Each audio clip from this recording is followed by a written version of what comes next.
Hey guys, tonight we journey back to the Middle Ages to discover how people tried to cure one of humanity's oldest companions, anxiety. So before you get comfortable, take a moment to like the video and subscribe, but only if you genuinely enjoy what I do here. And let me know in the comments where you're tuning in from and what time it is for you. It's always fascinating to see who's joining us from around the world.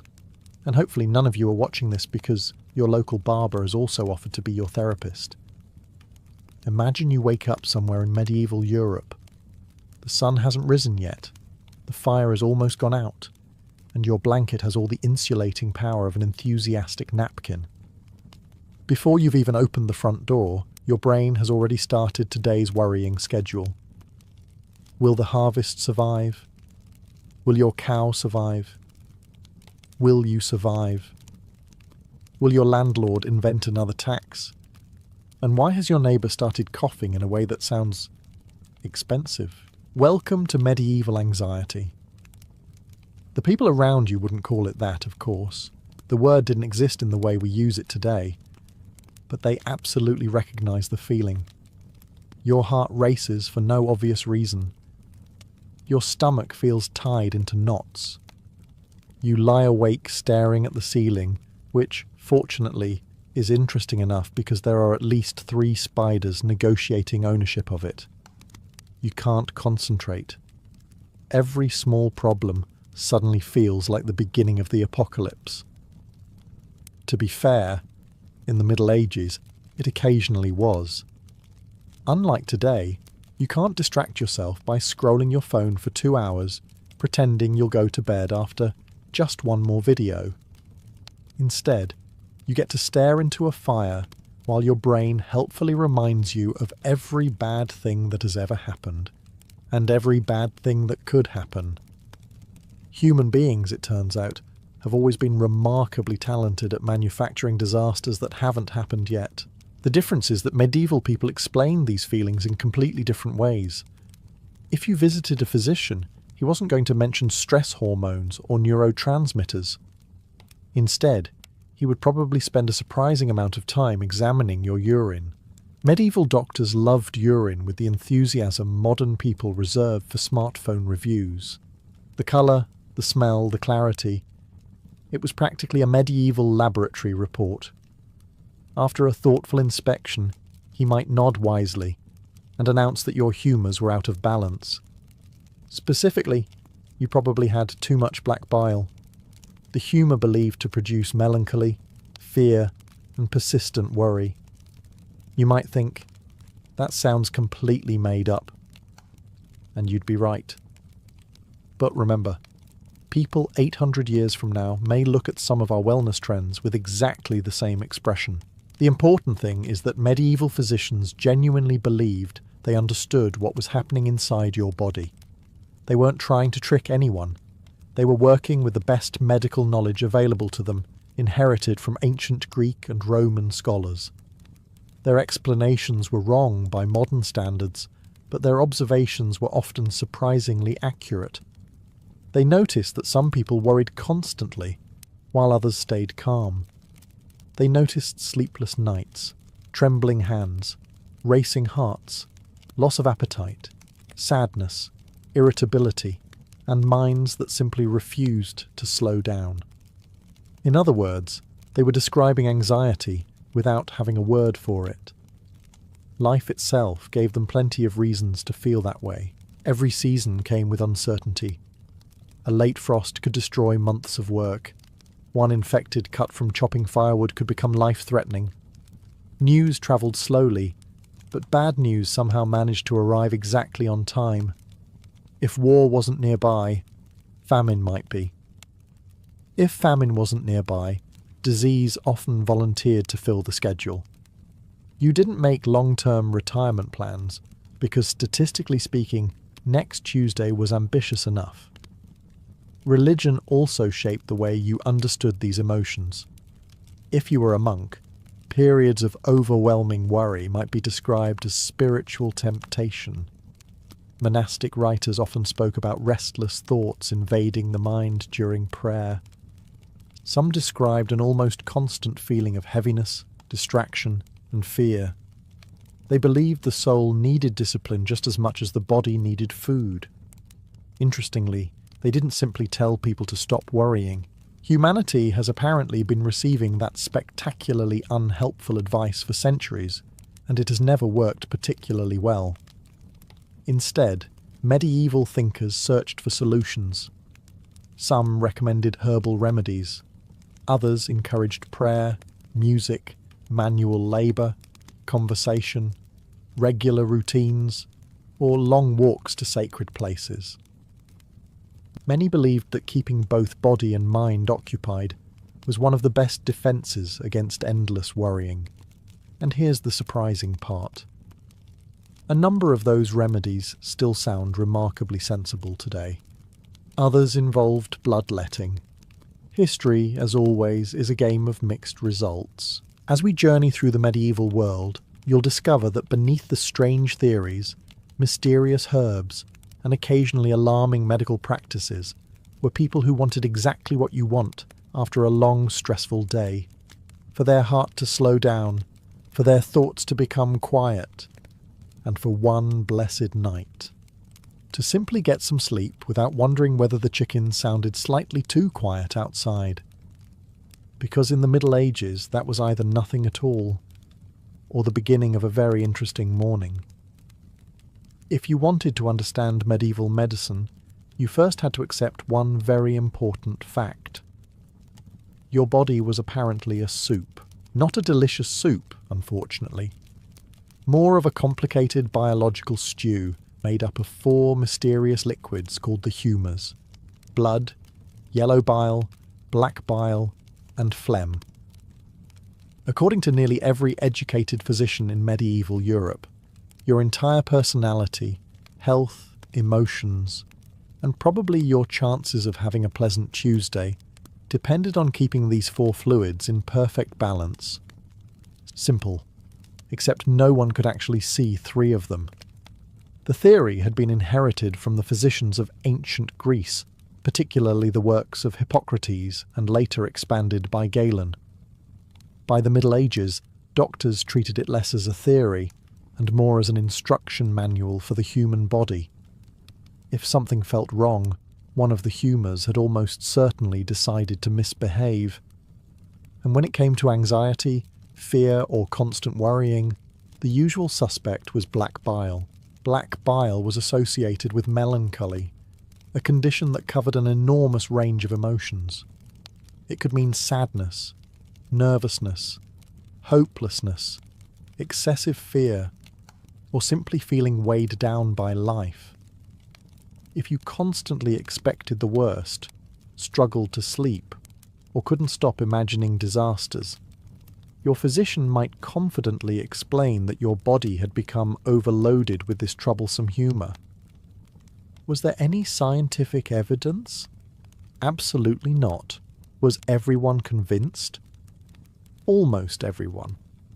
The interesting part is that medieval doctors weren't ignoring their patients. Quite the opposite. They spent long periods asking questions about sleep, appetite, digestion, dreams, mood, work habits, and daily routines. They noticed patterns. They simply explained those patterns using the medical language available to them. Imagine sitting across from your physician. You explain that you've been lying awake every night imagining that your roof will collapse, your crops will fail, your horse looks suspiciously unhappy, and your cousin's cough somehow feels personally threatening.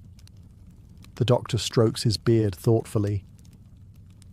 A long pause follows. I believe you have too much black bile. You breathe a sigh of relief. Not because you've been cured, because at least it wasn't demons this time. Once the diagnosis had been made, treatment could begin. Physicians believed black bile could be reduced through careful diet, gentle exercise, warm baths, pleasant conversation, cheerful surroundings, fresh air, and a variety of herbal medicines. These recommendations sound surprisingly reasonable. Then came the less reassuring options. Some doctors prescribed purging the body with laxatives. Others recommended inducing vomiting. And of course there was bloodletting, medieval medicine's favourite answer to almost everything. Headache, bloodletting. Fever, bloodletting. Feeling anxious. Why not remove some blood and see how everyone feels afterward? If your only problem was worrying too much, losing a generous amount of blood seems like an excellent way to introduce several exciting new problems. Yet hidden beneath the flawed science was a surprisingly compassionate idea. Medieval physicians believed emotional suffering wasn't a personal failure. They believed it had a physical cause. Something inside the body had become unbalanced, and with patience, care, and treatment, balance might be restored. They were wrong about black bile, but they were absolutely right about one thing. People who struggle with constant fear deserve help rather than blame. A lesson that, unlike the humours themselves, has aged remarkably well. So you've officially been diagnosed with an excess of black bile. Congratulations. You still feel terrible, but now your misery has a name, which is always a comforting start. The physician closes his leather-bound medical book with an air of complete confidence. This is reassuring because he has absolutely no laboratory tests, no blood pressure cuff, no stethoscope, and certainly no MRI machine. His most advanced diagnostic equipment is his own experience, several centuries of inherited medical theory, and a willingness to look at your urine for an amount of time that modern society would consider deeply unsettling. Now comes the treatment. Contrary to popular belief, medieval doctors didn't immediately reach for the sharpest knife they owned. Good physicians usually started with the gentler options. They believed your daily habits shaped both your physical and emotional health, so changing your routine was often the first prescription. You might be told to sleep longer, eat lighter meals, avoid drinking too much ale, spend time walking outdoors, avoid becoming excessively angry, and perhaps most importantly, stop worrying so much. All excellent advice, except for the last one, which has probably never cured anyone in the entire history of humanity. Diet was considered especially important. Foods were believed to possess their own qualities. Some were hot, others cold. Some were moist, others dry. Since black bile was considered cold and dry, physicians tried to counter it with foods they believed had warmer, gentler properties. Instead of heavily salted meat every day, they recommended fresh vegetables when available, mild cheeses, eggs, poultry, fish, and warm broths. Honey was often preferred over excessive amounts of strong spices, and fresh fruit appeared whenever the season allowed. In other words, medieval doctors accidentally stumbled onto the revolutionary concept that living entirely on processed food and questionable beverages might not be ideal.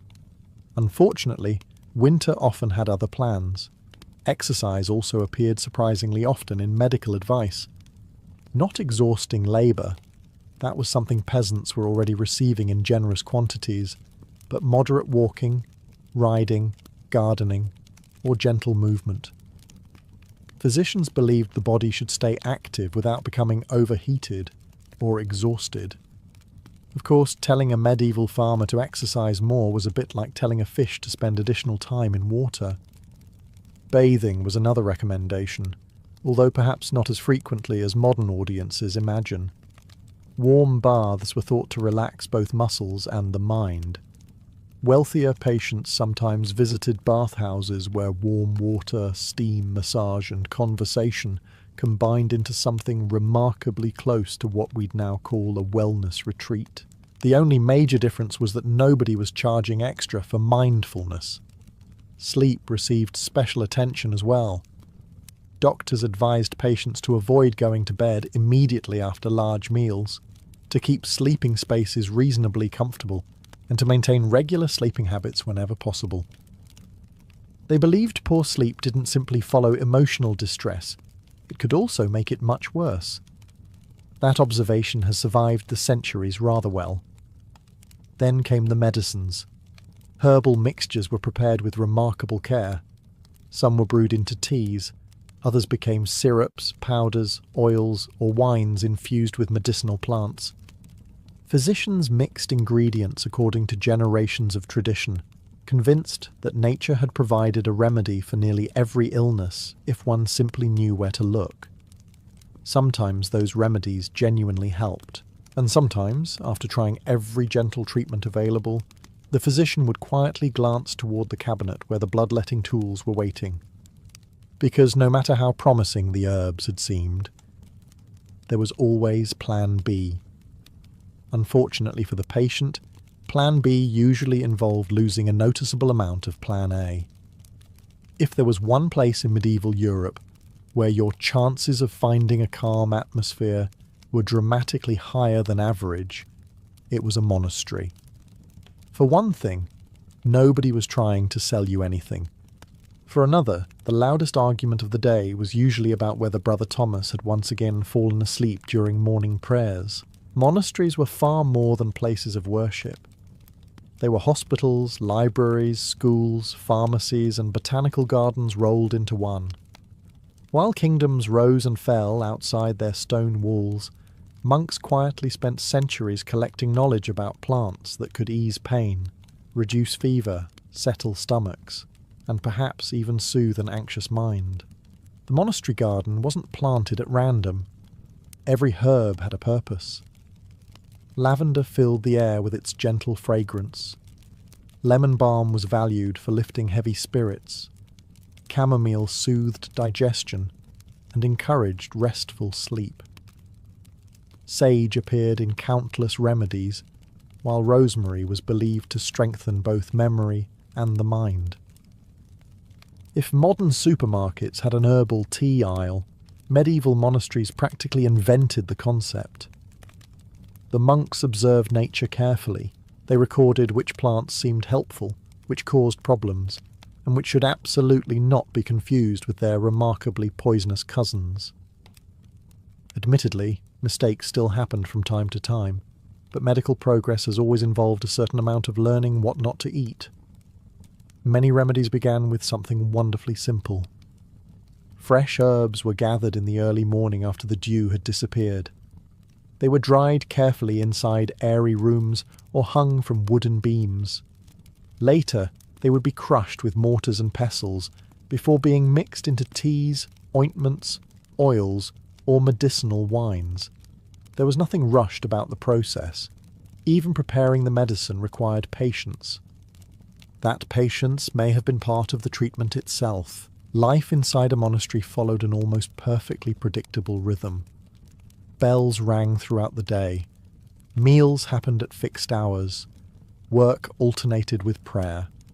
Gardens demanded quiet attention rather than frantic speed. Every activity gently reminded you that not every moment required urgency. Considering that modern people sometimes describe replying to 3 emails as absolute chaos, there may be something to learn from that pace. The monks also believed that caring for the soul helped care for the body. Working in the gardens became a form of quiet reflection. Pulling weeds, watering herbs, trimming plants, and harvesting flowers occupied both the hands and the mind. When your attention rested on the rosemary in front of you, it became much harder to imagine the 57 disasters your imagination had carefully scheduled for next week. Interestingly, modern research often points towards similar conclusions. Gardening, spending time among plants, breathing fresh air, and slowing daily routines can genuinely reduce stress for many people. The monks would probably smile at that. They might not understand brain chemistry or cortisol levels, but they would likely nod and say, "Yes, we've been tending gardens for several hundred years. We thought you might eventually notice." Not every medieval cure survived the centuries, but the simple idea that a peaceful garden can calm a restless mind has proven remarkably difficult to improve upon. If you could travel back to the Middle Ages and ask someone the secret to feeling calmer, they probably wouldn't tell you to live in the moment, mostly because they'd have absolutely no idea what you meant. They were too busy living according to bells, in monasteries, cathedral towns, castles, and even many villages. Life followed rhythms that barely changed from one day to the next. Bells announced when to wake, when to pray, when to work, when to eat, and when to sleep. You rarely needed to ask what came next. The answer was almost always, whatever we did yesterday. It doesn't sound particularly exciting, and that was precisely the point. Routine was comforting because it reduced uncertainty. In a world where harvests failed, kings started wars, diseases arrived without invitation, and winters occasionally behaved like they had personal grudges against humanity, having at least part of your day remain predictable was surprisingly valuable. You woke at roughly the same time. You ate at roughly the same time. You worked until the light faded. Tomorrow looked remarkably similar. Modern people often describe routine as boring. Medieval people would have described it as a luxury. Even outside monasteries, daily life followed dependable patterns. Bakers lit their ovens before dawn. Blacksmiths opened their forges with the morning light. Farmers worked according to the seasons rather than the clock. Housewives prepared meals, fetched water, spun wool, and cared for children in rhythms repeated almost every day. There were certainly surprises.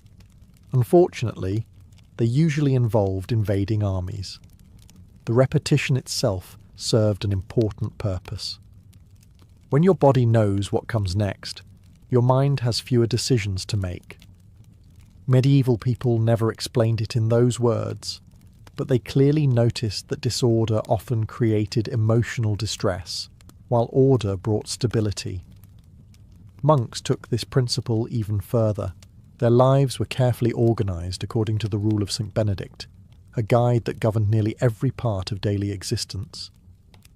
Hours were divided between prayer, reading, manual labour, meals, rest, and silence. Nothing was left entirely to chance. At first glance, it sounds incredibly restrictive. At second glance, it also sounds wonderfully peaceful. Imagine never wondering whether you should answer emails after dinner, because emails wouldn't exist for another 1,000 years. The rule wasn't designed to eliminate freedom. It was designed to eliminate chaos. The monks believed an undisciplined life encouraged restless thoughts. If the body wandered aimlessly, the mind often wandered with it. But when each hour had a purpose, anxious thinking had less room to spread. Even ordinary work became calming. Copying manuscripts required enormous concentration. Weaving cloth demanded steady hands. Carving wood, tending animals, repairing tools, baking bread. These weren't simply jobs. They kept the mind occupied in useful ways. Anyone who has ever felt strangely relaxed after cooking a meal, planting flowers, or repairing something around the house has experienced a small piece of that medieval wisdom. They may not have understood neuroscience, but they understood attention. A busy mind isn't always an anxious mind. Sometimes it's simply looking for something worthwhile to do. And while medieval life was filled with hardships that none of us would volunteer to experience, its steady rhythm offered something that many people today quietly miss. The reassuring feeling that not every hour needed to be different, productive, optimized, or life-changing. Sometimes, Tuesday was simply Tuesday. And honestly, that sounds rather relaxing. Picture yourself walking into a medieval church after a particularly difficult week. The harvest has been disappointing. Your back hurts. Your roof has developed what builders politely call character. And your neighbour has once again informed everyone that the strange cloud yesterday was almost certainly a sign of something catastrophic. He has been saying this every week for 15 years. Inside the church, however, everything changes. The thick stone walls soften the noise from outside. Candles flicker gently in the dim light. The air is cool, carrying the scent of beeswax and incense. Conversations become whispers, then disappear altogether. For perhaps the first time all day, nobody is asking anything from you. Whether rich or poor, noble or peasant, the church offered something increasingly rare in any century: quiet. Medieval people believed that anxiety was not only a problem of the body, but also of the soul. A troubled mind could be comforted through prayer, reflection, confession, and moments of deliberate stillness. While their explanation was spiritual rather than psychological, many of the practices themselves would feel surprisingly familiar today. Take repetitive prayer, for example. A monk might slowly recite the Psalms. An ordinary villager might repeat the Lord's Prayer several times while kneeling. Pilgrims often whispered the same words mile after mile along dusty roads. To modern ears, it sounds purely religious. But think about what was actually happening. Your breathing slows. Your attention settles onto familiar words. Your thoughts stop jumping wildly between yesterday's regrets and tomorrow's worries. Instead, your mind follows a single, steady rhythm. Today, we'd probably call that focused attention. The medieval church simply called it prayer. Monks became particularly skilled at creating lives built around these peaceful pauses. Several times each day, bells interrupted work and reminded everyone to stop, breathe, and gather together. Whether copying manuscripts, tending gardens, or preparing meals, every task paused for a few moments of reflection. Imagine your smartphone interrupting your day by saying, "Please stop working for 10 minutes and sit quietly." It would probably be the first notification you didn't immediately resent. Silence itself was considered valuable. Certain monastic communities observed long periods without conversation. This wasn't because they disliked each other. In fact, they often worked closely together. They believed constant talking scattered the mind, while silence helped gather it back together. Considering how many people today fall asleep listening to podcasts because their own thoughts refuse to quiet down, perhaps the monks were onto something. Confession also played an unexpected role. Carrying guilt, fear, or private worries alone was considered unhealthy. Speaking honestly to a trusted priest gave people an opportunity to release burdens they had carried for weeks, months, or even years. No prescriptions, no complicated medical equipment. Just another human being willing to listen. Perhaps the greatest comfort religion offered wasn't the promise that life would become easier. It rarely did. Harvests still failed. Loved ones still died. Winter still arrived with remarkable consistency. Instead, faith gave suffering a framework.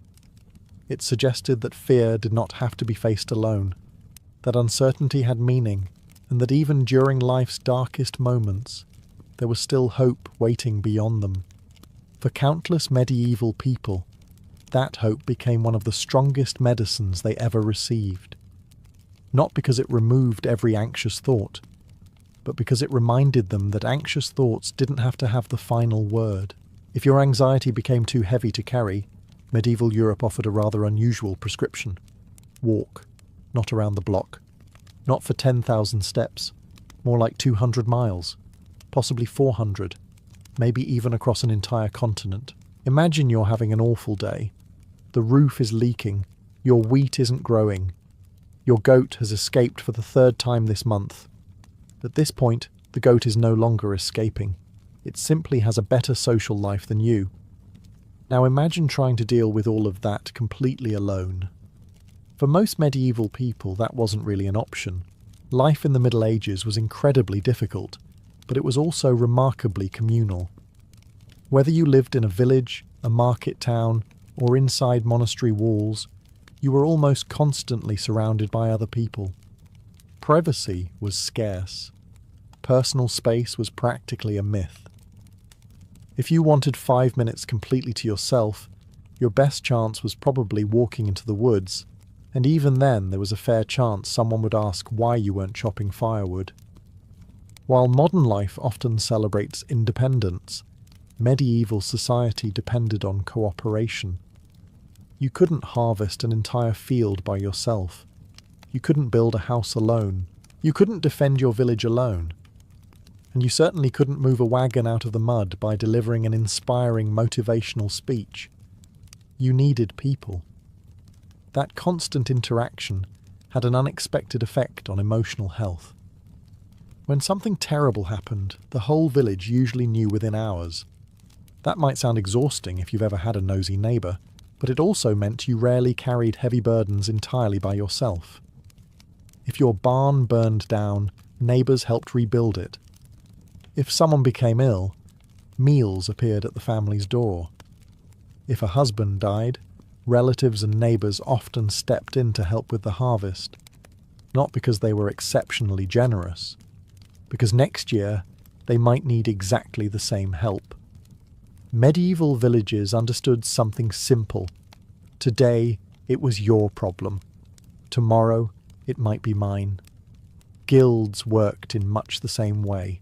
Blacksmiths, carpenters, bakers, masons, weavers, and countless other craftsmen belonged to organisations that offered more than professional training. Guilds supported members during illness, helped widows, paid for funerals, and provided financial assistance when times became difficult. In other words, medieval people had support networks long before anyone invented the phrase. Conversation itself was often considered healing, not formal therapy, of course, more like spending an evening sitting around the fire after work, while everyone complained about the weather. Remarkably, this tradition has survived almost unchanged. The weather continues to receive terrible reviews. Stories also played an important role. Families gathered after sunset to tell tales of saints, heroes, miracles, local legends, and humorous mishaps. Laughter wasn't viewed as the opposite of seriousness. It was often a welcome relief from it. Even monasteries, despite their discipline, weren't joyless places. Medieval writings contain surprisingly playful stories about absent-minded monks, over-eager novices, and brothers who occasionally discovered that fasting became much easier immediately after someone accidentally left fresh bread unattended. Accidentally, of course. Looking back, medieval Europe was filled with dangers that would make most of us profoundly uncomfortable. But one thing many people possessed in abundance was community. They shared work, they shared meals, they shared grief, they shared celebrations, and perhaps most importantly, they shared worry. Because anxiety grows surprisingly well in isolation. It often becomes much smaller once another person quietly says, "Come, sit down. Tell me what's troubling you."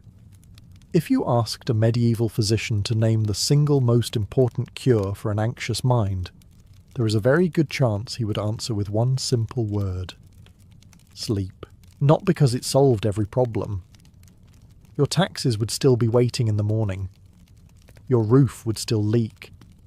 And your rooster would still believe that 4 o'clock was a perfectly reasonable time for everyone else to start their day. But sleep gave both body and mind a chance to recover. Medieval doctors were fascinated by sleep. They believed that during the night the body repaired itself, digestion settled, the humours returned toward balance, and the mind recovered from the worries accumulated during the day. A restless night, on the other hand, could leave a person emotionally fragile long before breakfast. That observation has aged remarkably well. They even offered advice for getting better sleep. Don't eat enormous meals immediately before bed.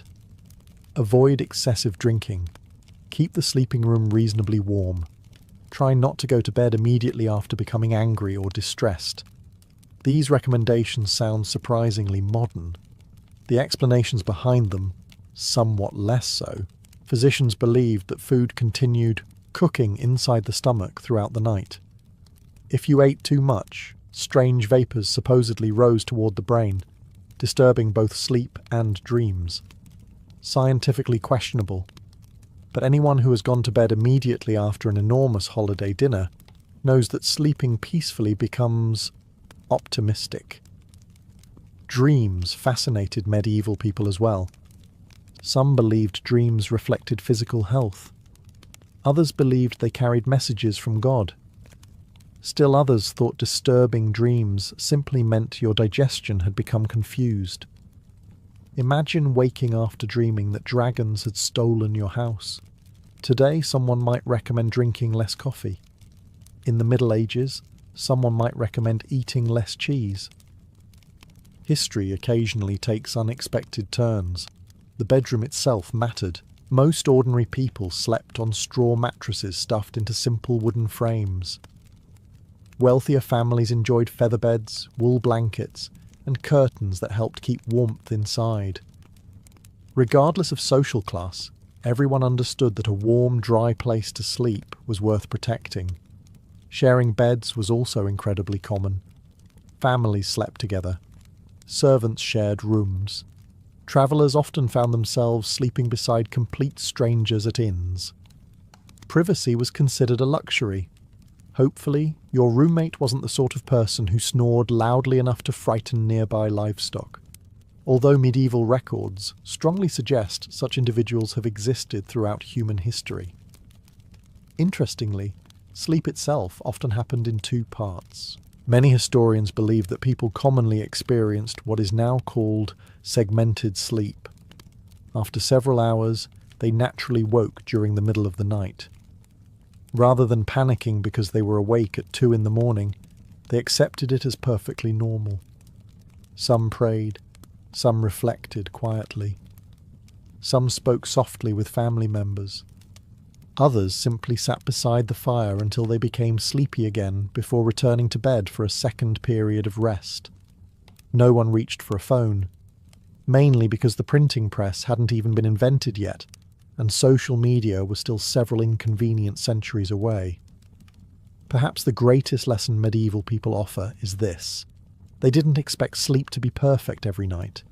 They accepted that wakefulness sometimes happened. And instead of turning those quiet hours into another reason to worry, many simply treated them as a peaceful pause before sleep returned on its own. Sometimes, the best cure for an anxious mind wasn't forcing yourself to sleep. It was trusting that, eventually, sleep would come looking for you. Imagine you've reached your limit. The market is louder than usual. Someone is arguing over the price of chickens.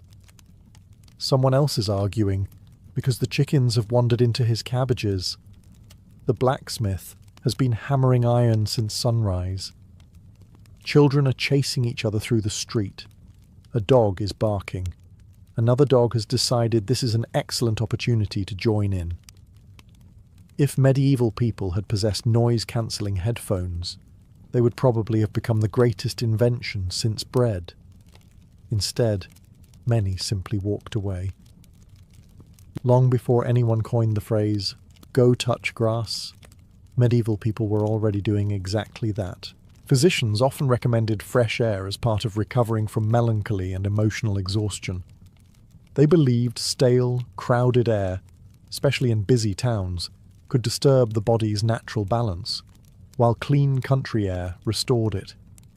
Their explanation wasn't scientifically perfect, but their instincts were surprisingly good.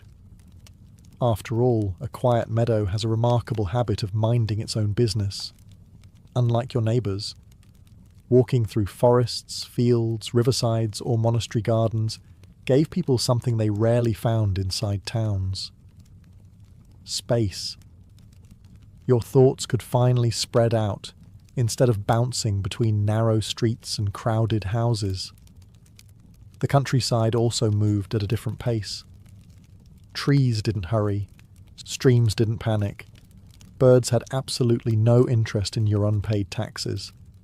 Nature carried on exactly as it had yesterday. There was comfort in that.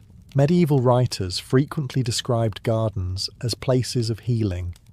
Monasteries carefully designed enclosed gardens filled with herbs, flowers, fruit trees, and shaded paths.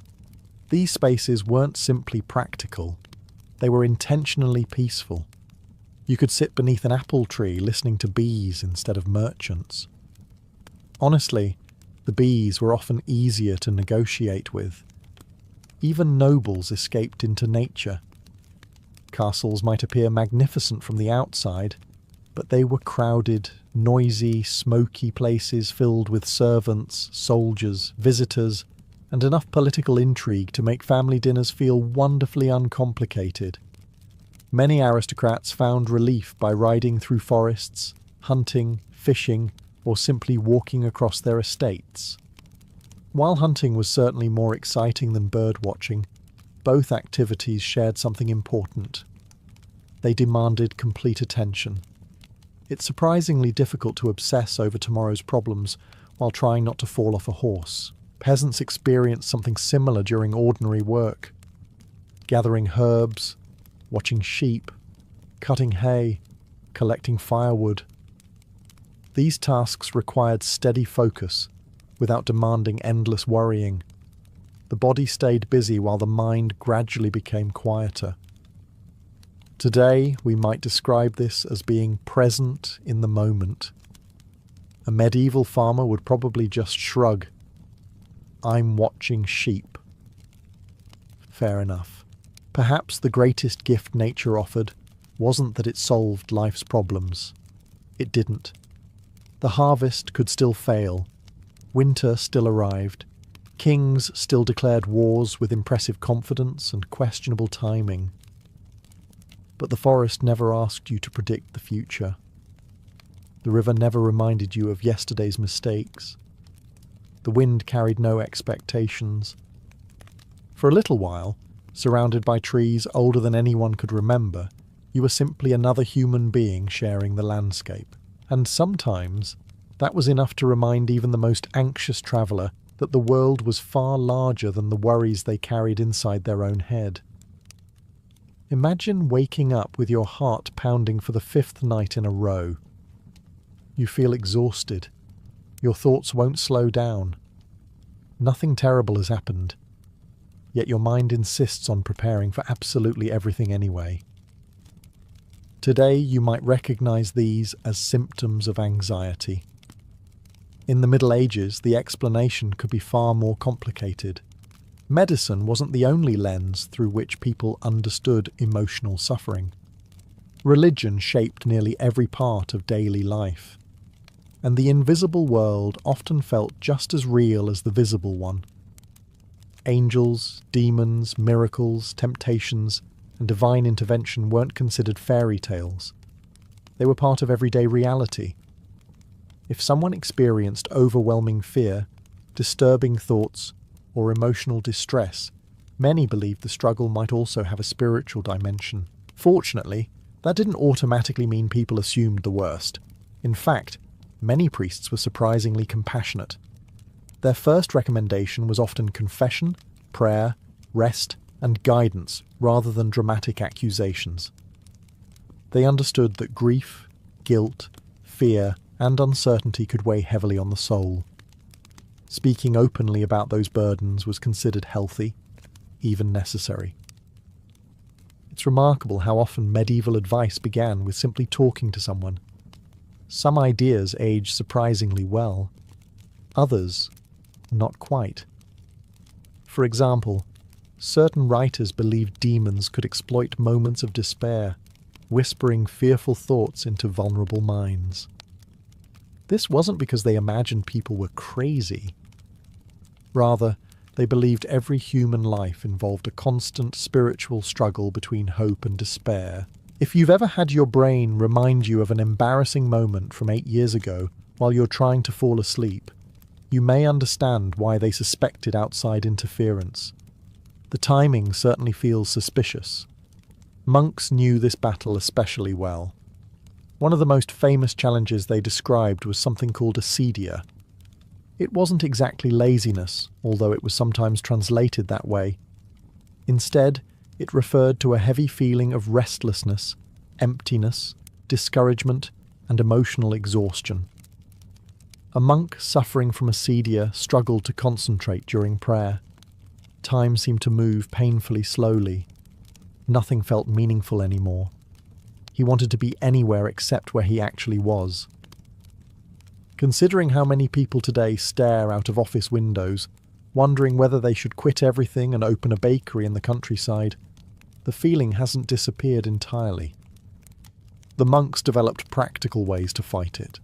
They encouraged steady work, regular prayer, conversation with experienced brothers, reading, gardening, keeping busy without becoming frantic. Notice a pattern? Almost every medieval solution involved gently bringing the wandering mind back to the present. Of course, not every community responded wisely. There were unfortunate cases where unusual behaviour or severe mental illness was misunderstood, leading to fear or suspicion instead of compassion. Those moments remind us that medieval society, like every society, struggled to distinguish between conditions it understood and those it did not. Yet for most ordinary people, the goal wasn't punishment, it was comfort. Whether the cause was believed to be black bile, temptation, grief, exhaustion, or simply the hardships of life, medieval people wanted relief from the same racing thoughts that trouble millions today. They may have disagreed about where anxiety came from, but they agreed on something far more important. No one should have to face it completely alone. By now you've probably noticed something unexpected. The Middle Ages had some genuinely thoughtful ideas about calming an anxious mind. They also had bloodletting. History rarely commits to a single direction. For every treatment that makes modern doctors instinctively reach for the emergency stop button, there was another that wouldn't look out of place in a modern wellness retreat. The medieval explanation might have involved black bile, planetary influences, or balancing mysterious bodily fluids, but the actual practice sometimes produced real benefits. Take walking, for example. Medieval physicians recommended regular walks, particularly in peaceful places with clean air. They believed gentle movement warmed the body, improved circulation, and restored balance. They didn't know about endorphins. They didn't know about serotonin. They simply noticed that people who spent every day sitting indoors tended to become, well, rather miserable. Not exactly groundbreaking today, but a remarkably solid observation for a society that thought comets occasionally had opinions. Herbal medicine also deserves more credit than it usually receives. Many monastery gardens grew chamomile, lavender, lemon balm, mint, sage, and rosemary. These herbs weren't magical cures, but several contain natural compounds that modern science has found can promote relaxation or aid sleep in some people. The monks, of course, would probably smile at this discovery. So, you're saying the tea works? Yes. And it only took you 800 years to agree with us. Fair enough. Then there was routine. Modern psychologists often recommend maintaining regular sleeping hours, eating meals at consistent times, and creating predictable daily habits during periods of stress. A medieval monk would simply call that Tuesday. His entire life followed a dependable rhythm: wake, pray, work, eat, read, sleep, repeat tomorrow. No productivity podcasts required. Community may have been the greatest medicine of all. Most medieval people couldn't disappear into complete isolation even if they wanted to. Families lived together. Villages worked together. Guilds supported their members. Monasteries functioned as tightly connected communities. Sometimes this meant everyone knew your business before you did. Less pleasantly, everyone really knew your business. But loneliness was often less common than it is today. Modern research repeatedly shows that supportive relationships help protect emotional well-being. The medieval villagers would likely respond, of course. They had been borrowing each other's ladders for generations. Even prayer and quiet reflection reveal surprising similarities to modern therapeutic techniques. Repeating familiar prayers slowed breathing. Silent meditation reduced mental noise. Singing with others created feelings of connection. Working with your hands focused attention away from endless worrying. None of these activities eliminated hardship. They simply made hardship easier to carry. The remarkable truth is that medieval people weren't searching for a miracle cure. They weren't expecting one herbal drink to erase every fear. Instead, they built lives filled with small habits that gently pulled the mind away from constant worry. Fresh air, good company, meaningful work, regular sleep, simple food, moments of silence. Not one of these sounds particularly dramatic. That's probably why they worked. Sometimes the most effective remedies aren't the spectacular ones. They're the ordinary habits you repeat every single day. The medieval physician would have called it restoring balance. Today, we might simply call it taking care of yourself. Different words, surprisingly similar wisdom. As our journey through medieval Europe comes to an end, you might expect the final lesson to be about some forgotten herb, a miracle monastery, or an ancient medical secret waiting to be rediscovered. It isn't. The greatest medieval cure for anxiety was never a single treatment. It was a way of living. Now, before you sell all your belongings and move into a stone monastery, there are a few medieval traditions you can safely leave behind. Bubonic plague, open sewers, and dentistry performed by the same man who trims your beard have not enjoyed particularly successful comebacks. But hidden beneath all of that was a surprisingly thoughtful understanding of human nature. Medieval people accepted something that modern society often struggles with. Life was uncertain. Tomorrow could bring a good harvest, or a terrible storm, a healthy child, or sudden illness, a peaceful season, or war. No amount of worrying could guarantee one outcome over the other. That didn't mean they simply gave up. Far from it. They worked. They prayed. They planted. They prepared as best they could, and after doing what they were able to do, they tried to leave the rest in God's hands. Whether or not you share their religious beliefs, there is something quietly powerful about recognizing the difference between what you can control and what you cannot. Your medieval neighbor couldn't stop winter from arriving. He could chop enough firewood. He couldn't prevent every illness. He could care for his family. He couldn't guarantee a successful harvest. He could sow the fields anyway. There is a certain peace in focusing on today's work instead of tomorrow's fears. Modern life often encourages the opposite. We worry about next week, next month, 5 years from now. Sometimes we become anxious about events that haven't happened, and may never happen. If medieval people had spent every day imagining every possible disaster, nothing would ever have been planted, repaired, baked, or built. Someone still had to milk the cow, even if they were convinced the world might end by Thursday.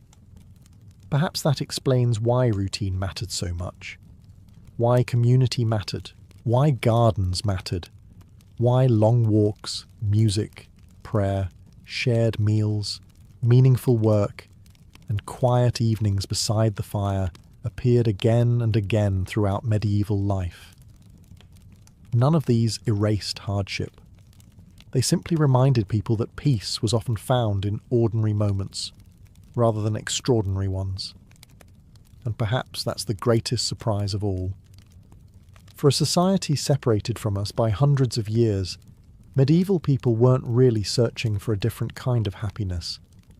They wanted exactly what we want: a good night's sleep, people they could rely on, food on the table, purpose in their work, hope for tomorrow, and just enough quiet at the end of the day for the mind to finally stop rehearsing catastrophes that hadn't happened.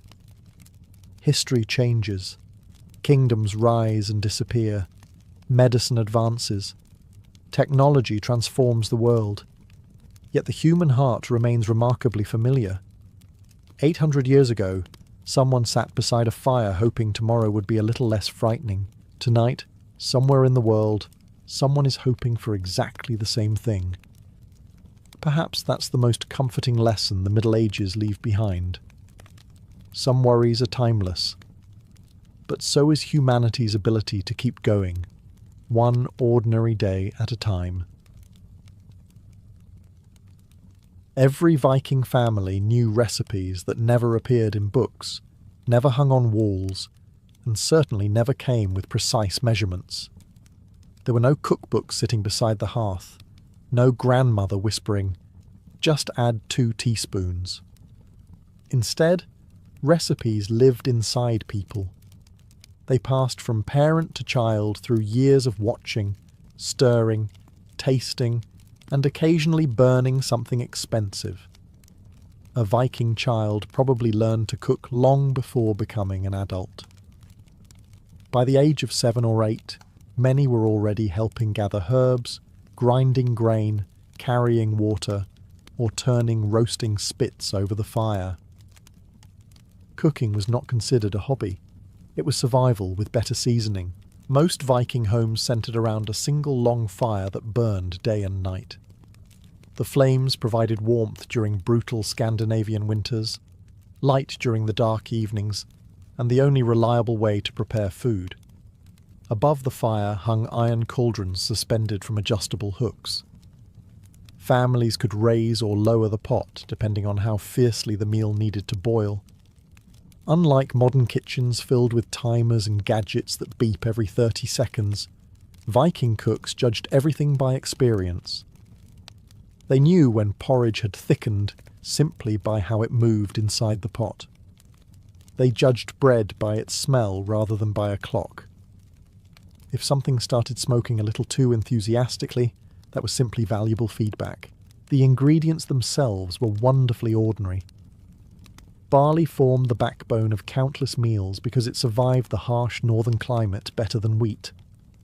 Oats and rye were equally important. Cabbage, onions, peas, beans, carrots, turnips, and leeks appeared throughout the year, whenever they could be harvested or preserved. Fresh herbs added surprising flavour. Dill, thyme, angelica, wild garlic, juniper berries, and caraway all found their way into everyday dishes. Vikings may have gained a reputation for sailing across Europe with axes, but they also appreciated food that didn't taste entirely of boiled root vegetables. Milk from cows, sheep, and goats became butter, cheese, and fermented drinks. Fish arrived fresh from rivers and fjords. Meat usually appeared only on special occasions or after successful hunts, making every roast something worth remembering rather than expecting. Preserving these ingredients required constant effort. Families smoked fish above the fire, salted meat, fermented vegetables, dried herbs, and stored grains inside wooden chests that protected them from moisture and hungry mice, who, despite never contributing to the household, remained enthusiastic dinner guests. Every family developed small differences in these recipes. One household preferred extra juniper. Another added more onions. A grandmother insisted the stew needed another handful of herbs because her grandmother had done exactly the same. Nobody argued too much with traditions that had successfully kept generations alive through freezing winters. These humble recipes became something greater than food. They became family history, carrying memories from one generation to the next, one steaming bowl shared around the fire at a time. If there was one food every Viking family recognized instantly, it was bread. Not the soft, fluffy loaf sitting in a modern bakery window, promising clouds of buttered perfection. Viking bread was denser, darker, and considerably more determined. One loaf could accompany breakfast, lunch, dinner, and, if it became hard enough, probably serve as a defensive tool against particularly confident seagulls. Bread was the foundation of nearly every meal, because grain was precious. Most Viking farms grew barley, rye, and oats rather than wheat, which struggled in the colder Scandinavian climate. A successful harvest meant security for the coming winter. A poor harvest meant everyone suddenly became very interested in how edible tree bark might actually be. Making bread began with grinding grain using heavy rotary querns. This was exhausting work that usually fell to the women of the household, although everyone helped when necessary. The upper stone had to be turned continuously, while grain trickled through a hole in the centre. Hour after hour, coarse flour slowly collected beneath the stones. That flour wasn't perfectly clean. Tiny fragments of stone often mixed into it, wearing down people's teeth over years of eating. Archaeologists regularly find Viking skeletons with surprisingly worn molars, thanks not to excessive sweets, but to generations of enthusiastic flour grinding. Your dentist would probably have developed a permanent look of concern. The flour was mixed with water, sometimes a little sour milk or buttermilk, and occasionally a pinch of salt if the family could spare it. Commercial yeast did not exist. So many loaves were unleavened or relied on naturally fermented dough saved from previous batches. Every household guarded its starter carefully, much like modern bakers who mysteriously refer to theirs by first names. Instead of deep ovens, many families baked flat rounds directly on heated stones or iron griddles placed over the fire. The thin shape allowed the bread to cook quickly and evenly. Larger farms sometimes built clay baking ovens, but these were expensive and far less common than the dependable hearth. Fresh bread rarely sat alone. It accompanied fish stew, soaked up rich broths, supported slices of smoked meat, or carried generous portions of soft cheese and butter. Even stale bread found new life when broken into soups or mixed into porridge. Waste was a luxury few Viking households could afford. Every family had its own version. Some mixed crushed peas into the dough for extra nourishment. Others added wild herbs or seeds like caraway to improve the flavour. During lean years, cooks stretched the flour with ground beans or even dried moss. The result might not have won any baking competitions, but it filled hungry stomachs and carried Viking families through long winters, proving that the simplest recipes often became the ones remembered for generations. While bread formed the backbone of the Viking diet, stew was its dependable companion. In many households, the family cauldron was rarely empty for long. Morning leftovers became the afternoon meal. The afternoon meal quietly evolved into supper. Tomorrow's ingredients joined yesterday's broth. If the pot had feelings, it probably wondered whether retirement was ever an option. The beauty of Viking stew lay in its flexibility. There was no single recipe, because the recipe changed with the seasons, the weather, the harvest, and whether someone had returned home carrying fish, venison, or absolutely nothing. Every meal reflected what nature had decided to provide that particular week. The process usually began with fresh water poured into a heavy iron or soapstone pot suspended above the central hearth. Into this went chopped onions, leeks, cabbage, carrots, peas, beans, and plenty of turnips. Turnips appeared so often that they were practically honorary members of the household. Barley was almost always added. Unlike modern soup that might contain only a handful of grains, Viking stews often relied on barley to transform a light broth into a filling meal, capable of sustaining people through long days of farming, woodworking, weaving, or rowing a ship against an uncooperative wind. When available, meat enriched the pot.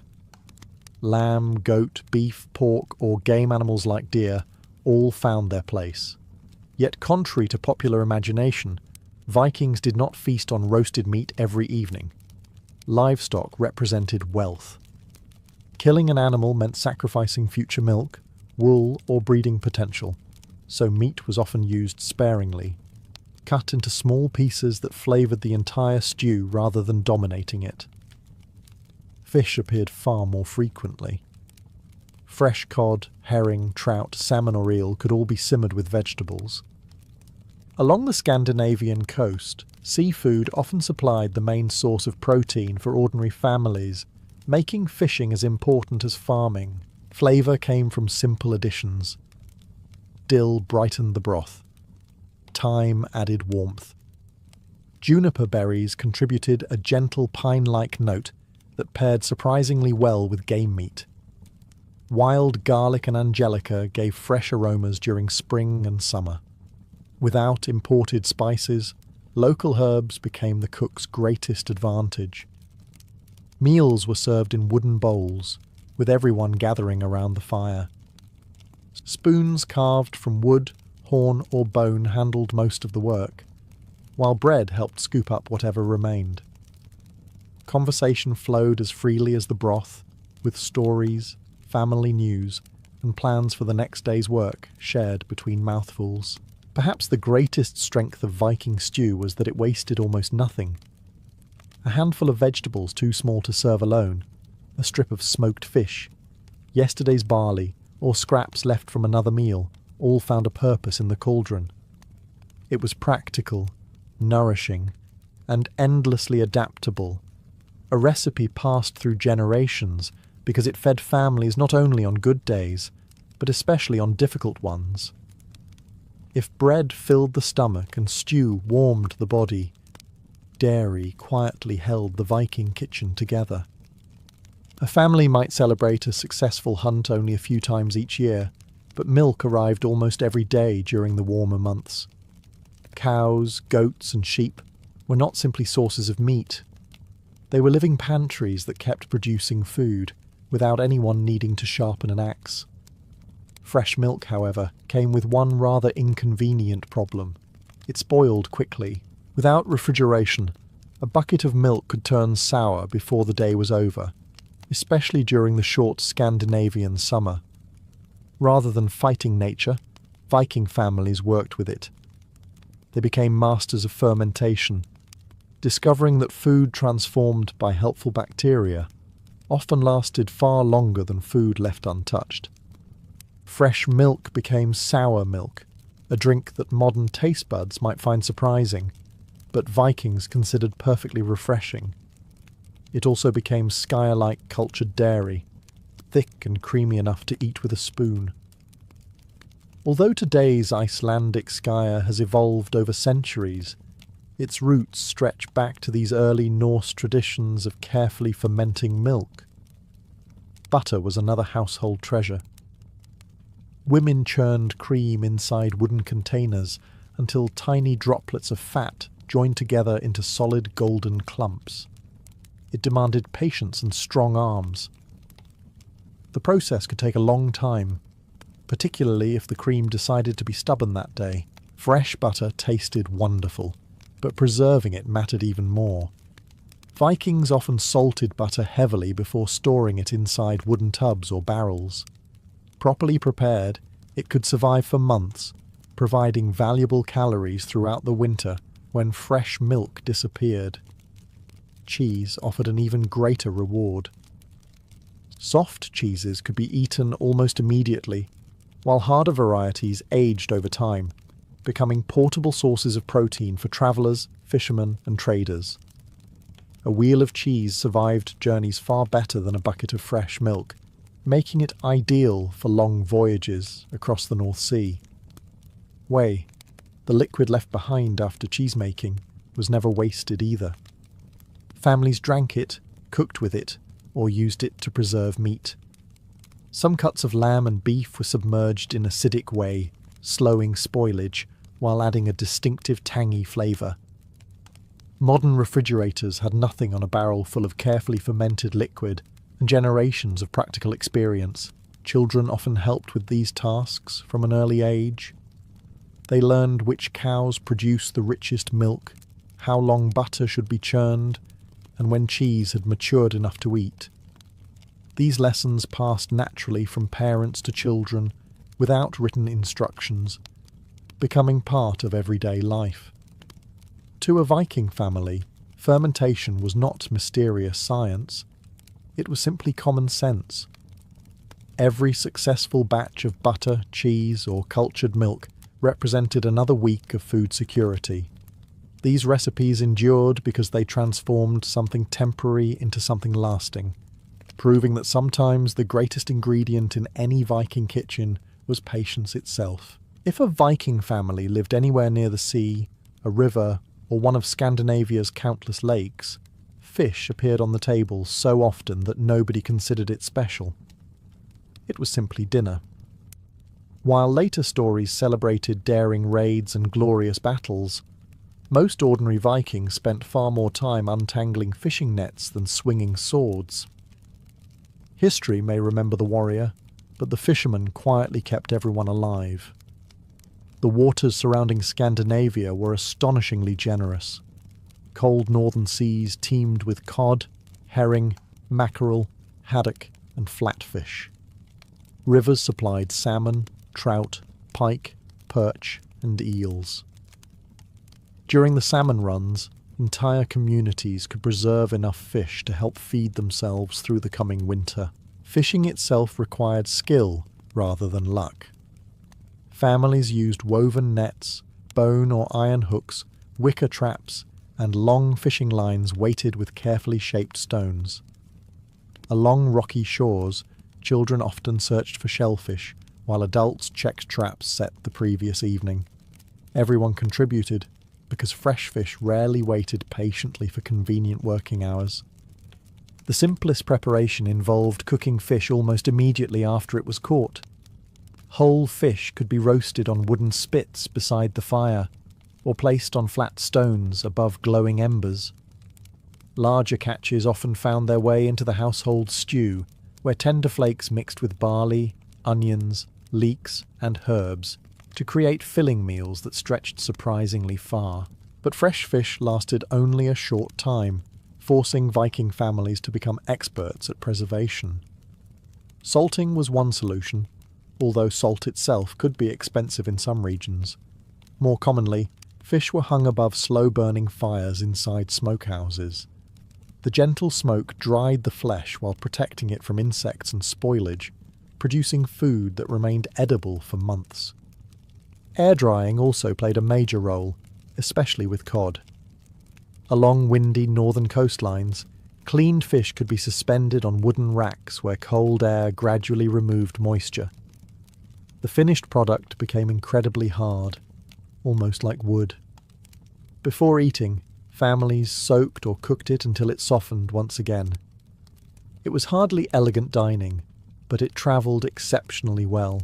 Herring occupied a special place in Viking kitchens because enormous schools could be caught all at once. A successful herring season meant barrels filled with preserved fish, providing dependable meals long after the boats had returned to shore. Even fish bones found a purpose. Rich broths were made by simmering heads and skeletons, while smaller bones sometimes became tools or were ground into fertilizer for fields. Waste remained the enemy of every household. These fishing traditions became family knowledge, passed from one generation to the next. Parents taught children where salmon gathered, when herring arrived, and how to judge changing tides. Long before written recipes existed, these lessons ensured that the waters surrounding Scandinavia continued feeding Viking families, one careful catch at a time. Most Viking meals were practical. Bread, stew, fish, dairy, and whatever vegetables happened to be in season filled the bowls day after day. But every family also knew recipes reserved for life's biggest moments: weddings, Yule celebrations, successful harvests, religious festivals, and victorious returns from long voyages all called for dishes that appeared only a few times each year. These were the meals children remembered for the rest of their lives. Preparation often began several days in advance. Families slaughtered an animal they had carefully raised, knowing this was a significant decision. A healthy pig, sheep, or goat represented months of work, so no part would be wasted. Choosing to serve one at a feast meant declaring that the occasion truly mattered. Pork was especially popular during major celebrations. A whole joint might roast slowly over the hearth for hours, turned carefully on an iron spit until the outside developed a rich brown crust while the inside remained tender. Someone always had the important responsibility of watching the fire, although that responsibility conveniently became much more attractive once people noticed crispy pieces forming near the edges. Lamb and goat were equally common depending on the region. Wealthier families might serve beef, though cattle often remained more valuable alive because they produced milk and calves. Hunting also contributed to feast tables. Venison, wild boar, ducks, geese, and occasionally hare could all become the centerpiece if hunters had enjoyed recent success. The side dishes reflected the changing seasons. Fresh cabbage, peas, beans, onions, and turnips surrounded the meat, while bowls of thick barley porridge ensured that every guest left with a full stomach. Fresh bread appeared in generous quantities, often spread with creamy butter or accompanied by soft cheese. Wild berries added welcome colour. Bilberries, lingonberries, raspberries, and cloudberries might be served fresh during summer, or preserved into thick fruit mixtures for colder months. Honey sweetened these simple desserts whenever a household had enough to spare, turning ordinary berries into something that felt genuinely luxurious. Drinks flowed freely during celebrations. Ale brewed from barley accompanied nearly every feast, while mead made from fermented honey appeared on especially important occasions. Contrary to popular legend, Vikings did not spend every gathering trying to drink themselves unconscious. Toasts certainly mattered, and hospitality was taken seriously, but feasts also revolved around storytelling, music, poetry, games, and strengthening family ties. Children listened as older relatives repeated stories their own grandparents had once told around the very same fire. Recipes passed alongside those stories. One aunt explained exactly when to add the herbs to the roasting meat. A grandfather demonstrated how to carve the best pieces without wasting anything. Knowledge moved naturally between generations with every shared meal. For a Viking family, these recipes carried far more than flavour. They marked births, marriages, successful harvests, peaceful winters, and joyful reunions. Long after the feast ended and the last crumbs disappeared, the traditions themselves remained, ready to be served again when the next great celebration arrived. If you asked a Viking child what the best meal of the year was, they probably would not answer with smoked fish or barley porridge.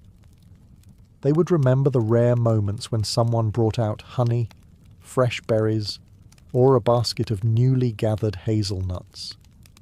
Sweet foods were uncommon enough that they never became ordinary.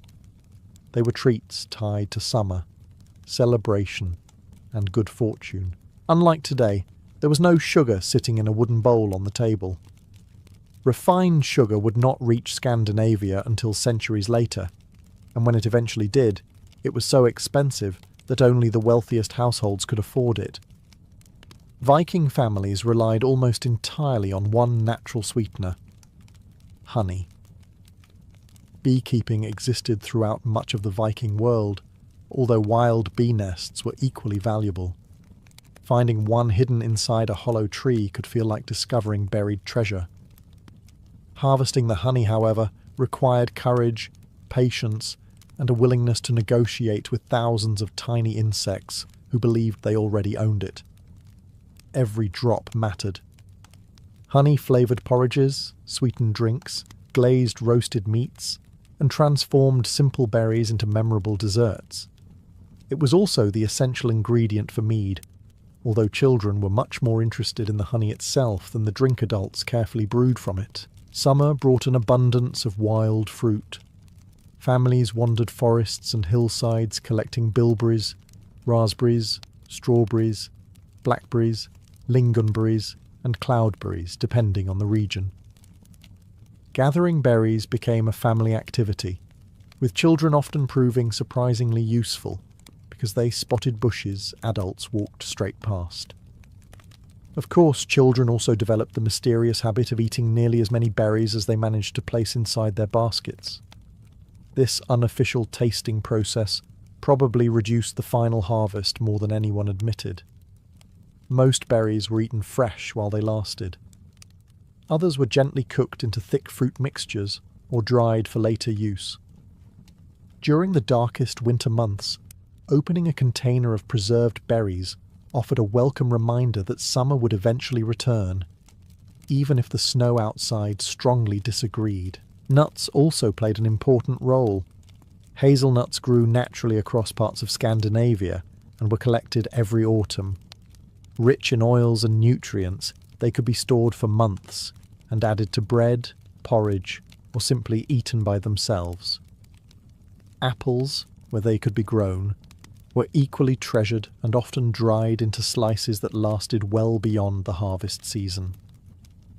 Even these simple foods became family traditions. Grandparents knew the best berry patches, parents remembered which trees produced the sweetest apples, and children gradually inherited those secrets. No written map marked these places. The knowledge travelled through conversation, shared walks, and repeated seasons. These recipes reminded every Viking family that happiness did not always come from extravagant feasts. Sometimes it arrived in a wooden bowl filled with fresh berries, a drizzle of golden honey, and the satisfaction of enjoying gifts that the forests themselves had quietly provided for generations. A Viking recipe was never simply a list of ingredients. It was a conversation between generations. There were no written instructions tucked away in a cupboard, no measurements scratched onto wooden boards, and certainly no one saying, "Bake at exactly 350 degrees." Even if someone had wanted to, they would first have needed to invent the oven dial. Instead, every recipe lived in memory. Children learned by watching. A little girl might spend years standing beside her mother or grandmother, carrying buckets of water, washing vegetables, feeding the fire, and stirring the family cauldron. A young boy might help his father clean fish, smoke meat, gather firewood, or collect herbs growing along woodland paths. Before long, both understood nearly every meal the household prepared. No one announced, "Today is your cooking lesson." Life itself was the lesson. A grandmother might hand a child a handful of dill and simply ask, "Does this smell right?" At first, the answer hardly mattered. The child was learning to recognize herbs by scent alone. After enough summers, there would be no hesitation. One smell would immediately separate dill from wild parsley, thyme from angelica, or edible plants from those best admired from a respectful distance. Cooking also taught patience. A stew could not be rushed because the vegetables needed time to soften. Butter refused to appear until the cream had been churned long enough. Bread demanded careful attention to the fire. Too much heat left the outside black, while the centre remained raw. Too little heat produced something with all the excitement of damp clay. Mistakes happened, of course. Perhaps someone added too much salt to the soup. Maybe the fish stayed over the smoke for an extra day and emerged with the texture of carved oak. Occasionally bread burned because someone became distracted by exciting news from a returning trading ship. Fortunately, hungry families were remarkably forgiving. Burnt bread was still bread. As children grew older, they took on greater responsibilities. When most people picture the Mongol Empire, they imagine endless cavalry charging across the grasslands, fearless archers galloping at impossible speeds, and generals planning their next conquest. Those images are certainly part of the story, but they leave out something just as important. The days when the horses slowed down, the bows were set aside, and thousands of people gathered not for war, but for celebration.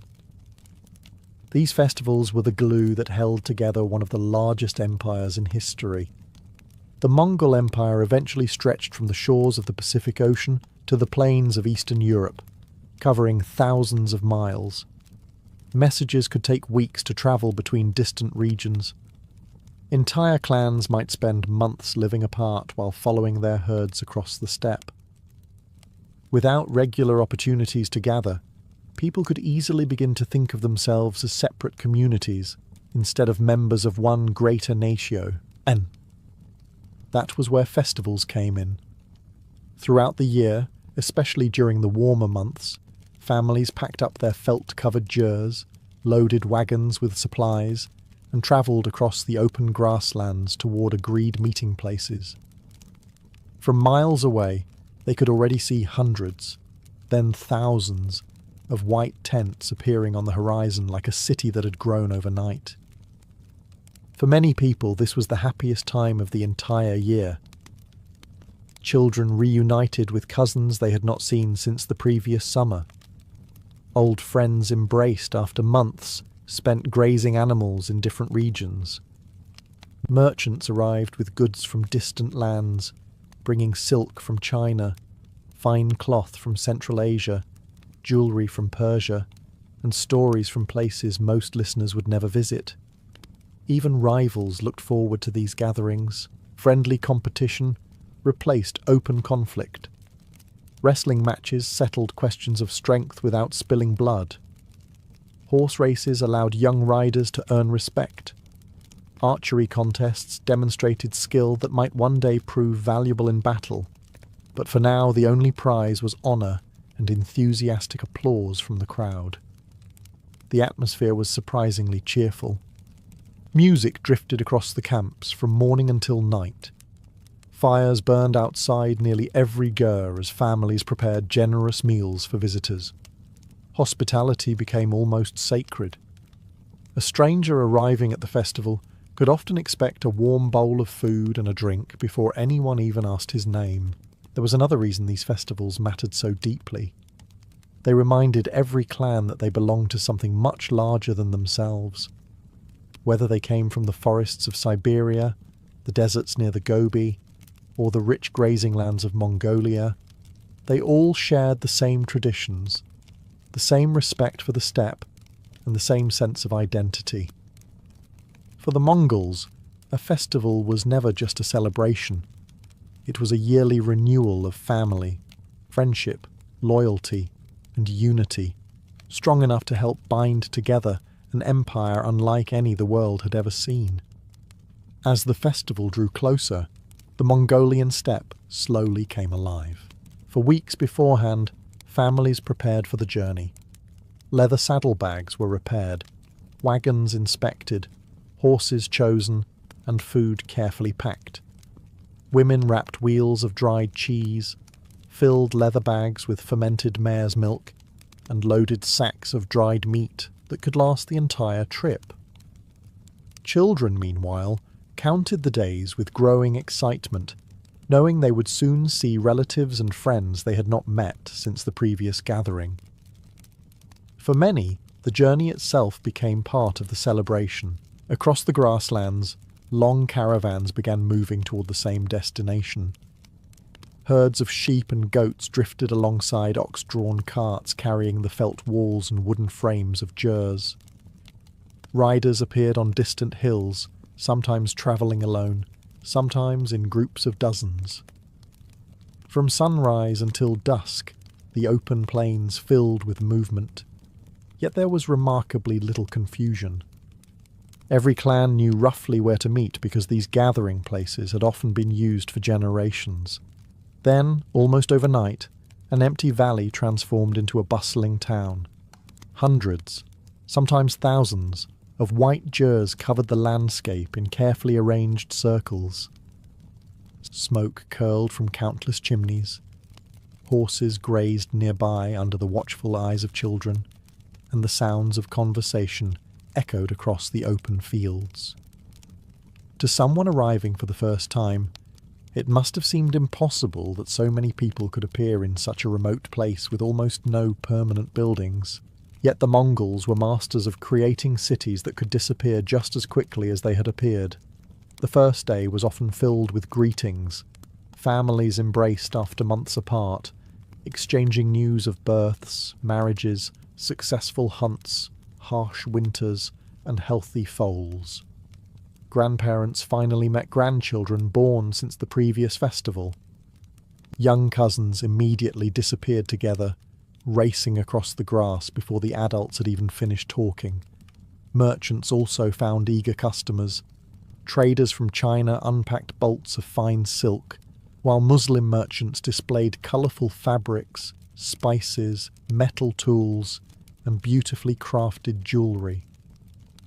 Local craftsmen offered saddles, bows, arrows, knives, and carved wooden goods.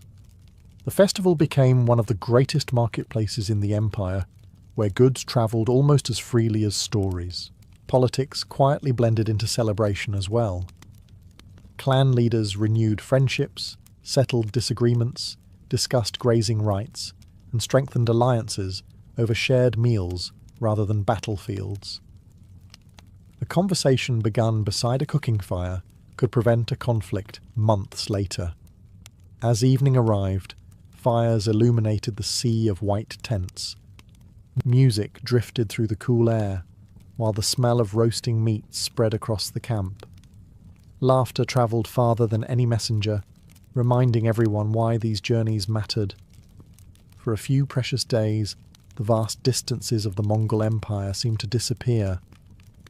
Thousands of separate families became one enormous community, united not by conquest, but by tradition, hospitality, and the simple joy of gathering together once again. Once everyone had arrived and the greetings were over, the heart of the festival could finally begin. The crowds gathered around open fields that stretched for miles, leaving plenty of room for the events that every Mongol eagerly anticipated. These competitions were exciting, fiercely contested, and full of pride. Yet unlike battles on distant frontiers, the goal here was not to defeat an enemy. It was to honour skill, courage, and discipline, while reminding every clan that they belonged to the same people. The three greatest contests became known as the three manly games: wrestling, horse racing, and archery. Together, they celebrated the very abilities that had helped build the Mongol Empire. Wrestling always attracted enormous crowds. There were no weight classes, no time limits, and no second chances. A wrestler lost the moment any part of his body other than his feet touched the ground. Victory depended on balance, patience, strength, and reading an opponent's movements. Charging forward wildly usually ended with someone staring up at the sky much sooner than expected.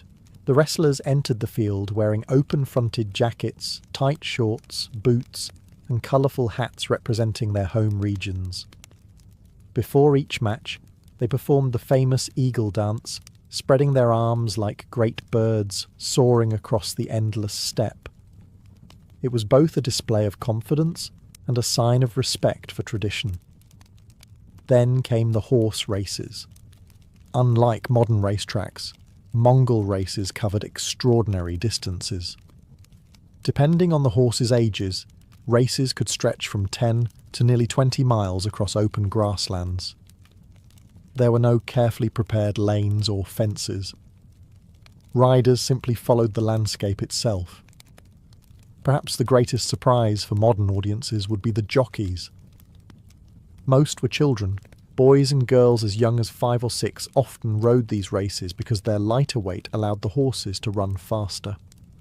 They grew up riding almost as soon as they could walk, developing remarkable confidence and balance. Watching hundreds of young riders gallop over the horizon was one of the festival's most breathtaking sights. Archery completed the trio.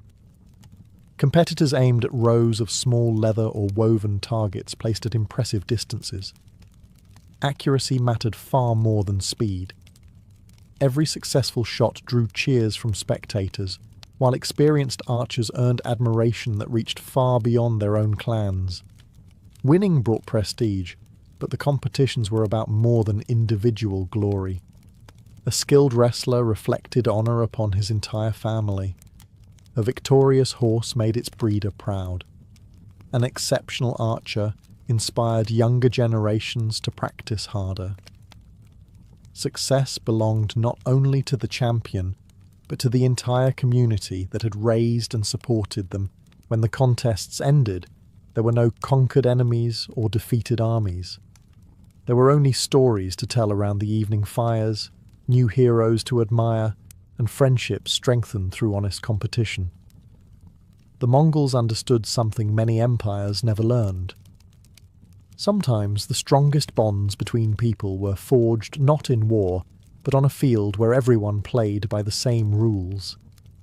As the cheers from the wrestling matches faded and the last horses crossed the finish line, another kind of performance began to take centre stage. The sounds of the festival slowly changed. Instead of pounding hooves and shouting spectators, the air filled with singing, laughter, and the gentle melodies of stringed instruments. As the sun dipped lower over the endless grasslands, families gathered around fires while musicians and storytellers prepared to entertain crowds that might remain awake long into the night. For the Mongols, music was far more than amusement. It was history. Unlike many civilizations that recorded their past in libraries filled with books, the Mongols relied heavily on memory. Their greatest victories, famous ancestors, heroic warriors, and ancient legends lived inside songs and stories, passed from one generation to the next. A talented singer was not simply an entertainer, he was a living library with remarkably better acoustics. One of the most recognizable instruments at these festivals was the morin khur, or horsehead fiddle. Its carved wooden neck ended in the shape of a horse's head, reflecting the animal that stood at the very heart of Mongol life. Traditionally, its two strings were made using horsehair, producing a rich, haunting sound that seemed perfectly suited to the vast openness of the steppe.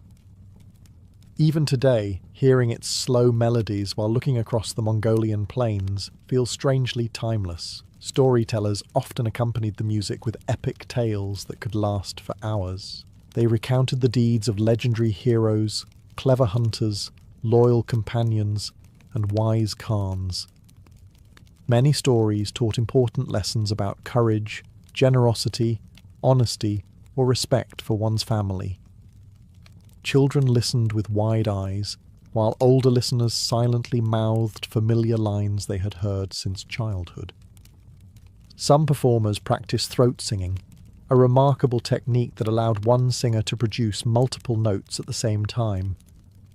The low, steady drone combined with higher whistle-like tones created a sound unlike almost anything else in the world. To travellers visiting from Europe or the Middle East, it must have seemed almost magical.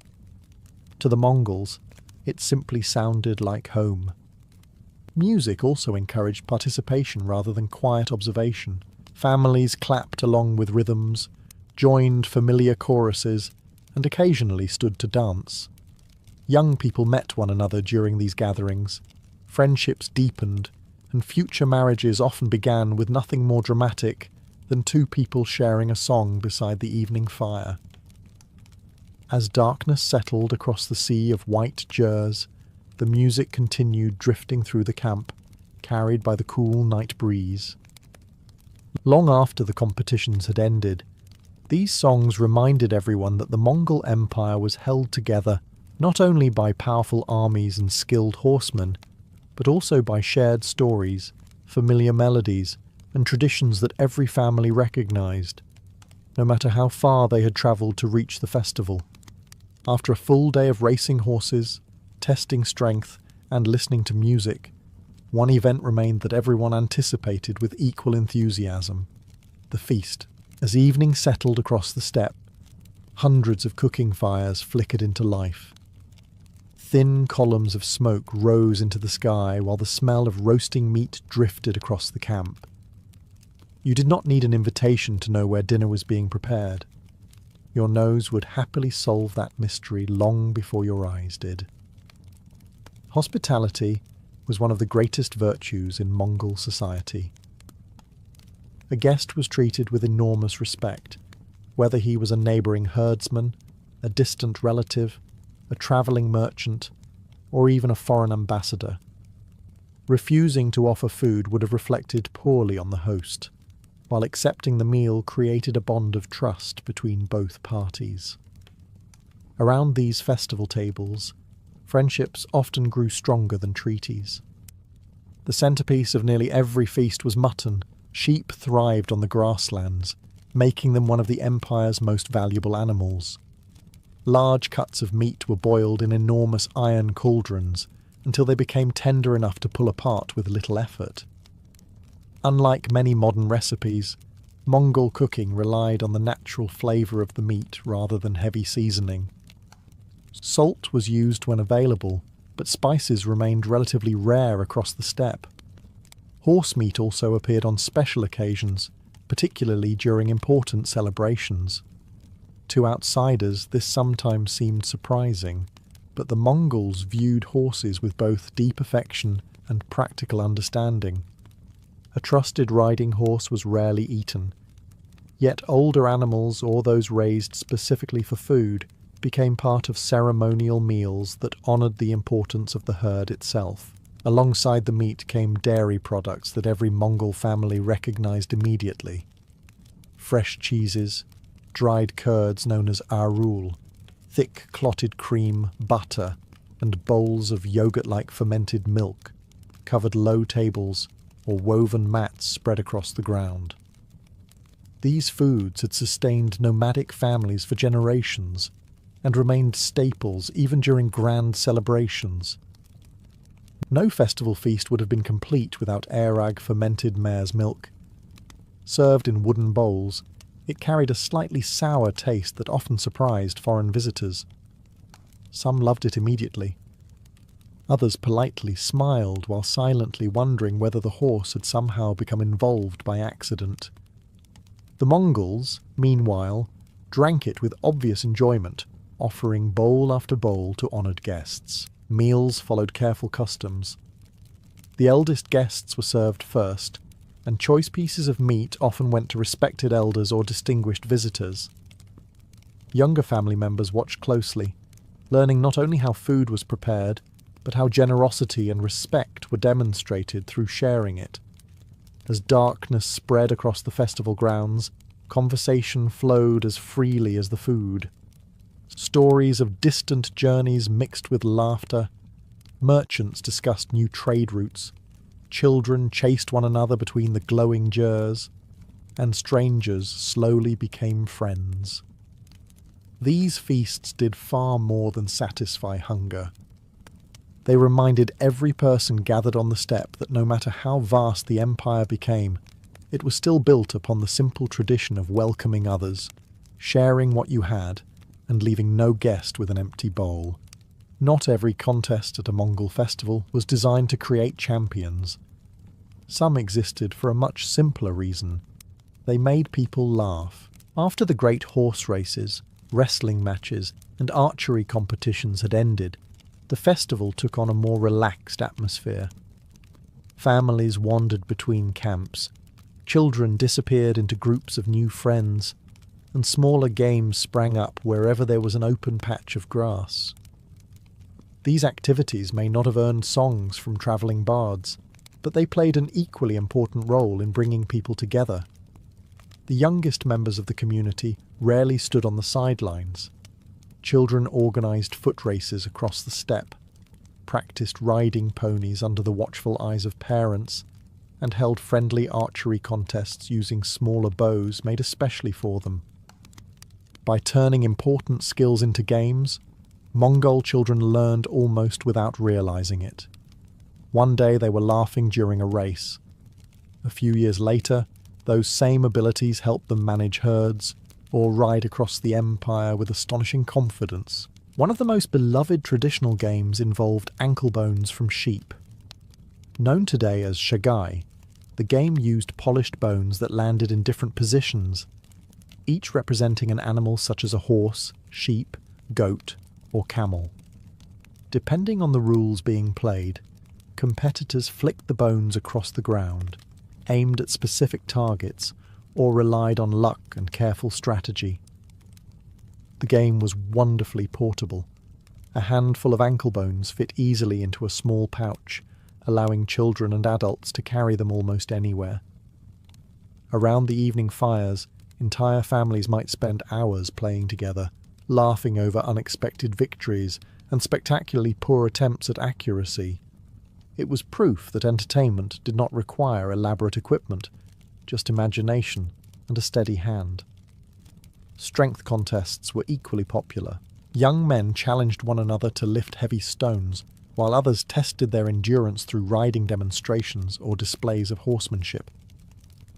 Instead of fighting with weapons, rivals competed to see who could stay mounted during difficult maneuvers or control spirited horses with the greatest skill. There were games of wit as well. Elders posed riddles, told clever stories with hidden meanings, or challenged listeners to finish familiar tales correctly. A quick mind earned just as much admiration as strong muscles. After all, surviving on the open steppe required intelligence every bit as much as physical strength. Perhaps the greatest benefit of these games was that they transformed rivalry into friendship. A young wrestler, who had lost earlier in the day, might spend the evening laughing beside the man who defeated him. Children from distant clans played together without caring whose family grazed horses hundreds of miles away. Merchants competed over trading bargains while sharing bowls of arag afterward. These moments mattered because they built trust. The Mongol Empire stretched farther than almost anyone could imagine, yet festivals reminded its people that they had far more in common than what separated them. A shared game, a burst of laughter, or a friendly contest could accomplish something even armies sometimes struggled to achieve, turning strangers into neighbours. Beneath the excitement of the races, the music and the feasting, every Mongol festival carried a quieter purpose. It was a chance to give thanks. The Mongols believed that life on the steppe depended upon forces far greater than any individual. A harsh winter could wipe out entire herds. A dry summer could leave the grass too thin to feed horses, sheep and goats. Success depended not only on hard work, but also on living in harmony with nature and showing respect to the spiritual world. At the centre of that belief stood Tengri, the eternal blue sky.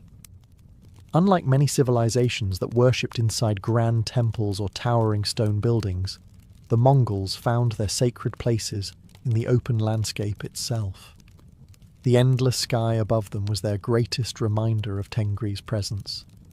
Looking upward across the boundless steppe, it was easy to understand why they believed heaven had no walls. Before many celebrations officially began, elders offered simple prayers. There were no elaborate ceremonies requiring dozens of priests. Instead, respected members of the community thanked Tengri for healthy families, strong horses, successful journeys, and peaceful seasons. They asked for continued protection over their people and their animals, knowing both depended on the same grasslands for survival. Offerings often accompanied these prayers. A small splash of arag, fermented mare's milk, might be sprinkled onto the ground before anyone drank from the bowl. It was a simple gesture, returning a portion of nature's gifts before enjoying the rest.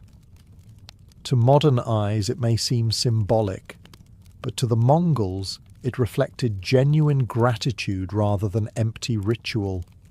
Sacred mountains, rivers and unusual rock formations also held special meaning. Travellers sometimes stopped to add a stone to a growing cairn or tie strips of blue cloth to sacred sites, while offering silent prayers for safe journeys. These customs reminded people that certain places deserved respect, regardless of which clan happened to control the surrounding land. Ancestors were never forgotten during these gatherings. Stories of grandparents, great warriors, wise leaders, and beloved family members were shared around evening fires. Children who had never met these relatives still learned their names, their achievements, and the lessons they had left behind. In this way, every generation remained connected to those who came before. Even Genghis Khan encouraged respect for traditional beliefs throughout much of his reign. Although his empire included people following many different religions, the old customs of honouring Tengri and respecting the natural world remained deeply rooted among the Mongols themselves. Perhaps that balance explains why these festivals felt so complete. The day celebrated physical strength through wrestling, speed through horse racing, and skill through archery. The evening celebrated music, family, and food. And woven quietly through it all was gratitude for the sky above, the land below, the ancestors who had guided them, and the hope that future generations would gather beneath that same endless blue horizon, continuing traditions that had united the Mongol world for centuries. As the Mongol Empire expanded under Genghis Khan, the festivals grew larger than anyone could have imagined. What had once been gatherings of neighbouring clans became celebrations that drew people from every corner of an empire stretching across continents. Riders arrived after weeks on horseback. Merchants crossed deserts and mountain passes. Envoys spoke unfamiliar languages. Yet for a few remarkable days they all found themselves sharing the same grassland, the same food, and the same celebrations. These festivals became more than cultural traditions. They became instruments of empire. Genghis Khan understood something many rulers overlooked. An empire could not survive forever through military victories alone. Conquest created borders, but loyalty kept those borders together. Festivals gave people from distant regions the chance to meet face to face, rather than remain strangers connected only by taxes or military orders. Clan leaders gathered to renew old alliances and build new ones. Generals, who had spent months campaigning in different parts of the empire, exchanged experiences around the evening fires. Governors discussed trade routes, grazing lands, and local concerns. Decisions that might have required endless written messages could often begin with a shared meal and an honest conversation. Foreign visitors were equally fascinated. Merchants from Persia displayed fine carpets and silverwork. Chinese traders brought silk, porcelain, tea, and beautifully crafted goods that amazed many nomadic families. Artisans from Central Asia demonstrated skills unfamiliar to the Mongols, while travellers from distant kingdoms quietly observed the remarkable organisation of these enormous gatherings. The festivals became living marketplaces where ideas travelled alongside merchandise. When people hear the words, the Great Wall of China, they usually imagine one enormous wall stretching endlessly across mountains, built all at once by a single emperor. It is one of history's most famous landmarks, but it also suffers from one of history's biggest misunderstandings. The Great Wall did not begin as one wall. It began as many. Centuries before China became a unified empire, the land was divided among powerful kingdoms that constantly competed for territory, influence, and survival. This was a dangerous age known as the Warring States period. Every ruler worried that the next attack might come not only from rival Chinese kingdoms to the south, but also from fast-moving nomadic horsemen riding out of the northern grasslands. Those northern frontiers were unlike anything farther south. Instead of rivers, forests, or mountain ranges forming natural borders, much of northern China opened onto vast steppes that seemed to stretch forever. For mounted warriors, these grasslands were perfect highways. A raiding party could appear with astonishing speed, seize livestock, burn villages, and disappear back into the open plains long before a large army had time to respond. The kingdoms needed a solution. Rather than building castles every few miles, they began constructing long defensive barriers along their most vulnerable frontiers. These early walls looked nothing like the towering stone fortifications tourists visit today. Most were built using earth, gravel, clay, reeds, and wooden frames. Workers packed layers of soil between wooden moulds, pounding each layer until it became incredibly hard. This technique, known today as rammed earth, produced walls that were surprisingly durable. Some sections, despite being more than 2,000 years old, still survive in the dry landscapes of northern China. Each kingdom built according to its own needs. The states of Qin, Zhao, Yan, and others constructed separate defensive lines, protecting different stretches of their borders. These walls rarely connected with one another because each ruler cared primarily about defending his own territory rather than creating a single national frontier. In many ways, they resembled neighbours building individual fences around their own farms, instead of agreeing on one fence for the entire village. The walls also reflected a simple military reality. They were never expected to stop an invasion by themselves. A determined army could eventually cross almost any barrier. Instead, the walls slowed raiders, forced them toward guarded passes, and gave soldiers precious time to light signal fires, gather reinforcements, and prepare defences.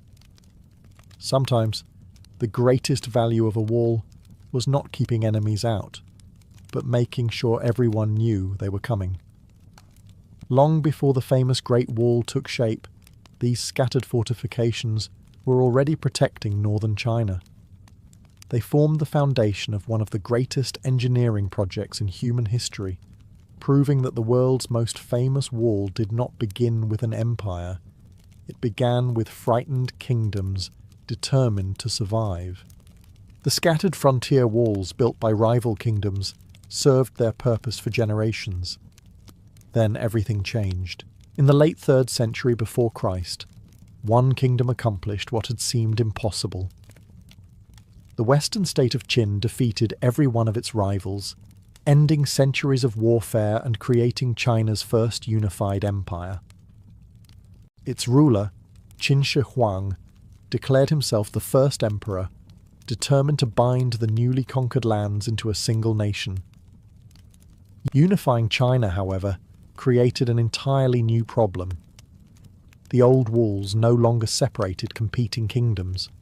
Those internal borders had become meaningless overnight. But beyond the empire's northern frontier, the danger had not disappeared. If anything, it had become greater. To the north lived the Xiongnu, a powerful confederation of nomadic tribes whose horsemen could travel astonishing distances across the open steppe. They did not rely on cities, permanent farms, or roads. Their wealth moved with them in the form of horses, sheep, cattle, and families living in portable tents. That mobility made them incredibly difficult opponents. A Chinese army marching on foot often struggled to catch riders who could simply disappear into the endless grasslands. Even when victories were won, the nomads rarely stayed in one place long enough to be completely defeated. Fighting them sometimes felt like trying to catch the wind with a fishing net. Qin Shi Huang decided that defending the frontier required something larger than the scattered walls left behind by the old kingdoms. Rather than beginning from nothing, he ordered generals and engineers to repair, strengthen, and connect many of the existing northern fortifications. New sections were added where dangerous gaps existed, while abandoned walls that no longer served a purpose were simply ignored. The result was not one continuous wall stretching across China. Instead, it became a connected system of defensive barriers adapted to rivers, mountains, deserts, and valleys. Wherever the landscape itself offered protection, builders used it. Steep cliffs became natural extensions of the frontier, saving countless hours of construction. The empire preferred to let mountains do as much work as possible. Mountains, unlike labourers, never asked for a day off. Building this enormous defence required extraordinary effort. Hundreds of thousands of soldiers, labourers, prisoners, and convicted criminals worked along the frontier. They hauled earth, stone, timber, and reeds across difficult terrain, often under harsh conditions. In remote regions, Supplies had to travel enormous distances before construction could even begin.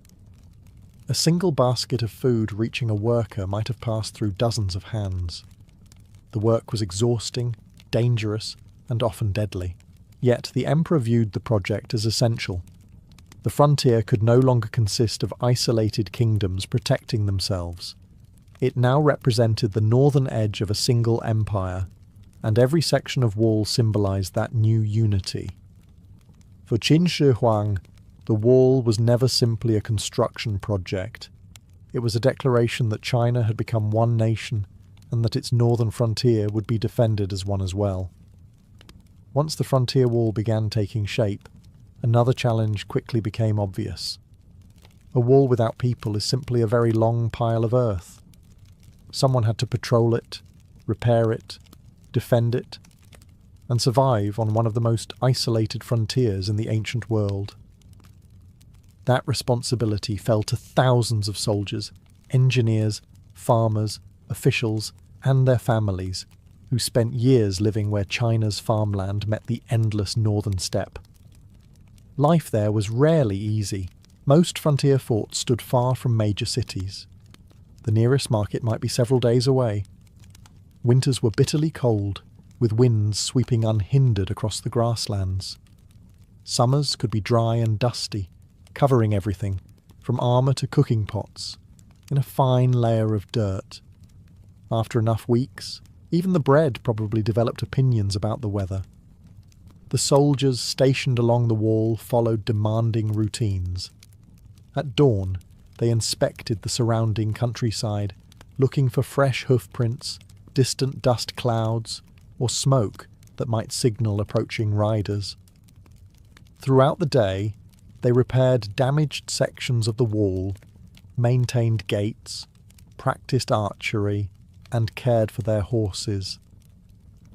Even during peaceful periods, everyone remained alert because raids often came with very little warning. Many of these men were not professional soldiers for life. Some were farmers completing military service. Others were criminals sent to the frontier as punishment. A number volunteered, attracted by the promise of land or steady pay. Regardless of how they arrived, the frontier soon treated everyone equally. Cold winters showed little interest in a person's career choices. Supporting these garrisons required enormous organisation. Food had to reach isolated forts every month. Grain travelled in wagons whenever roads allowed. In rough country, supplies moved by pack animals or human porters carrying heavy loads across narrow mountain paths. A shortage of food could weaken an entire garrison long before any enemy appeared. To reduce that risk, many dynasties encouraged soldiers to become farmers as well. Fields were planted near forts wherever the land permitted. During peaceful months, troops cultivated wheat, millet, beans and vegetables while raising animals for meat and milk. These military farms supplied much of the food needed to keep the frontier functioning, reducing dependence on long and vulnerable supply lines. Families gradually formed communities around many of these outposts. Blacksmiths repaired weapons and horseshoes, carpenters built gates and watchtowers, merchants visited with cloth, salt, tea, and everyday necessities. Children were born knowing the wall not as a famous monument, but simply as part of the landscape outside their homes. For them, the frontier was ordinary. They watched signal fires burning on distant hills, listened to patrols returning through the gates at sunset, and grew up understanding that beyond the horizon lay a very different world. The Great Wall was not only built by workers, it was kept alive by generations of ordinary people who accepted the hardships of frontier life, so that the empire behind them could sleep a little more peacefully. Their names rarely appeared in history books, yet without them, even the strongest wall would have stood empty. If you stood on the Great Wall expecting to see a single defensive barrier stretching endlessly into the distance, you would be missing half the story. The wall was never just a wall. It was an entire military system. Imagine the frontier as a giant living network. Every tower, gate, fortress, mountain pass, and signal station worked together like parts of one enormous machine. If even one piece failed, the rest of the frontier became weaker. But when every part functioned as intended, news could travel across hundreds of miles with astonishing speed. The most recognizable features after the wall itself were the watchtowers, placed on hilltops, ridges, and mountain peaks. These towers gave soldiers an excellent view of the surrounding countryside. From their high positions, guards could spot riders long before they reached the frontier. Sometimes they noticed nothing more threatening than a wandering herd of deer. Other times they saw dust clouds on the horizon, the unmistakable sign that hundreds of horses were approaching. Once danger was confirmed, the real brilliance of the system came into play. Instead of sending a messenger galloping from fort to fort, soldiers lit beacon fires. During the day, thick columns of smoke climbed into the sky. At night, bright flames pierced the darkness. Different combinations of smoke, fire, drums, and signal flags could communicate valuable information. A small raiding party required one signal. A larger force demanded another. Nearby garrisons immediately understood both the warning and the scale of the threat. Under ideal conditions, these signals travelled with remarkable speed. A message could leap from one beacon tower to the next, across mountain ridges far faster than any rider could cover the same distance. News that might have taken days by horseback could sometimes reach distant commanders within hours. The gates built into the wall were equally important. These were not simply doors punched through the fortifications. They were heavily defended fortresses with thick walls, barracks, storage buildings, wells, and permanent garrisons. Famous passes like Juyong Pass and Shanhai Pass became bustling military towns where soldiers, merchants, officials and travellers all crossed paths.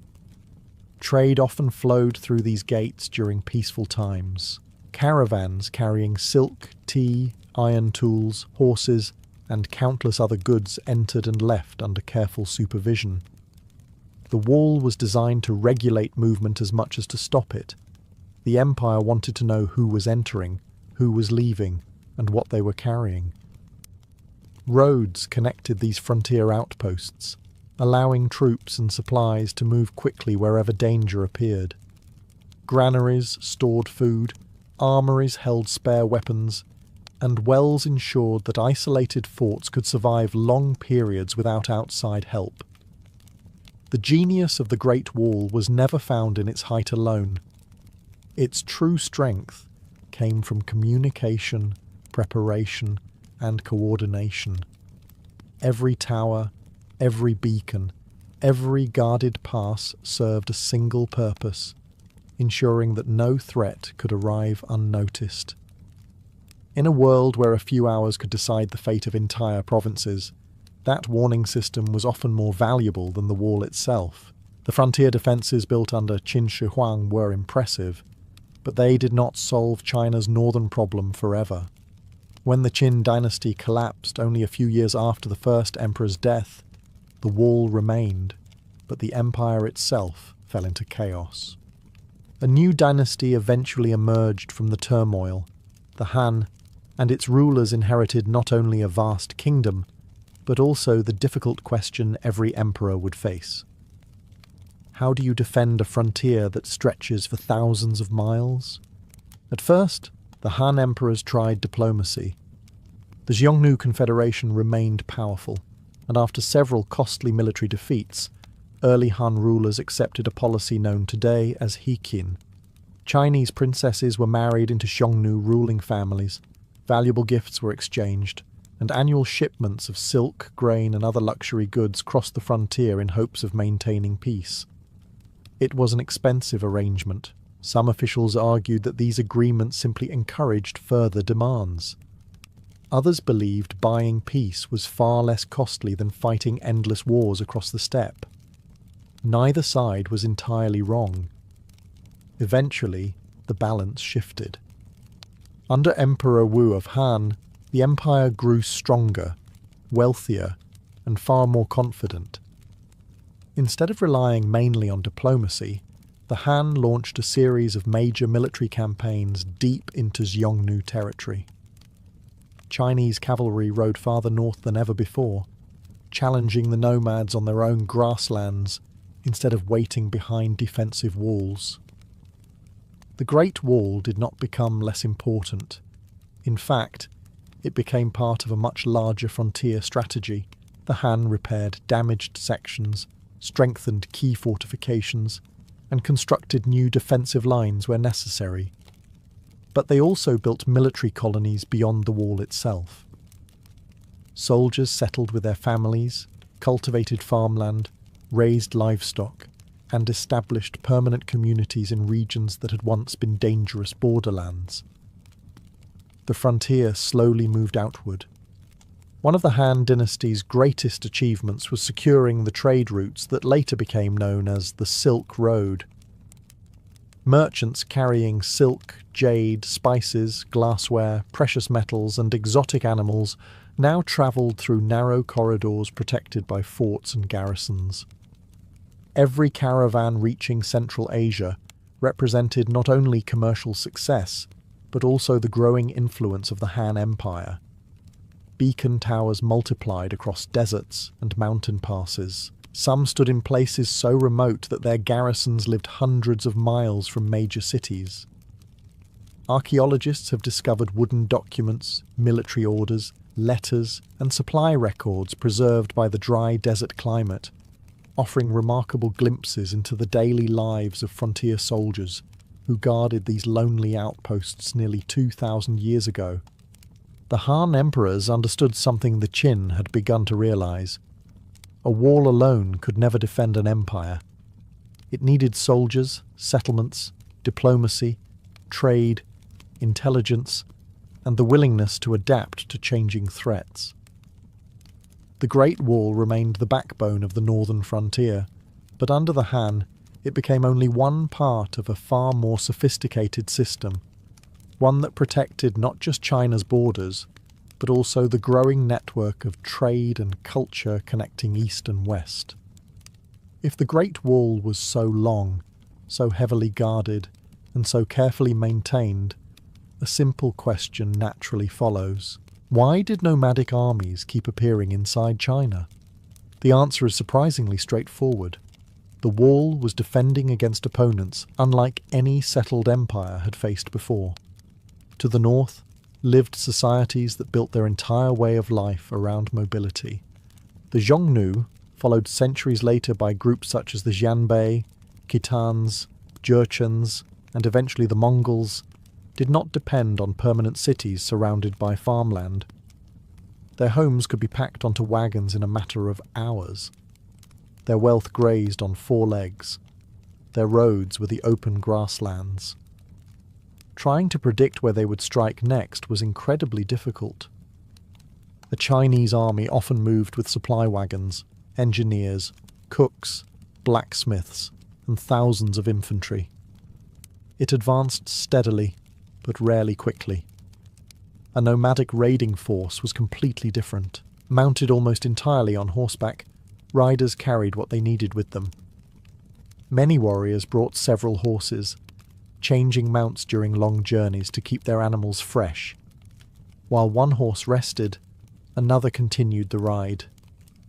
This allowed them to travel astonishing distances in remarkably short periods. Imagine trying to catch someone who never had to stop for fuel while you were towing an entire village behind you. That was often the challenge facing Chinese commanders. The Great Wall helped, but it could not cover every mile perfectly.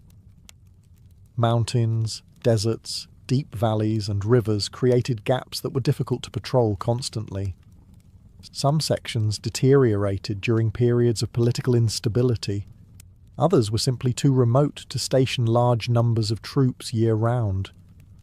Even when the wall itself remained secure, clever opponents searched for weaknesses elsewhere. Some raids slipped through lightly defended mountain passes. Others bypassed sections of the frontier entirely, by taking unexpected routes. On occasion, local officials accepted bribes and quietly opened gates for invading forces. Human error has always been considerably easier to exploit than solid stone. Large invasions presented an even greater challenge. No defensive wall could permanently stop a determined army supplied with siege equipment, engineers, and enough time. A wall delayed attackers. It exhausted them. It forced them into predictable routes where defenders could concentrate their strength. But by itself, it could not guarantee victory. Chinese emperors understood this reality.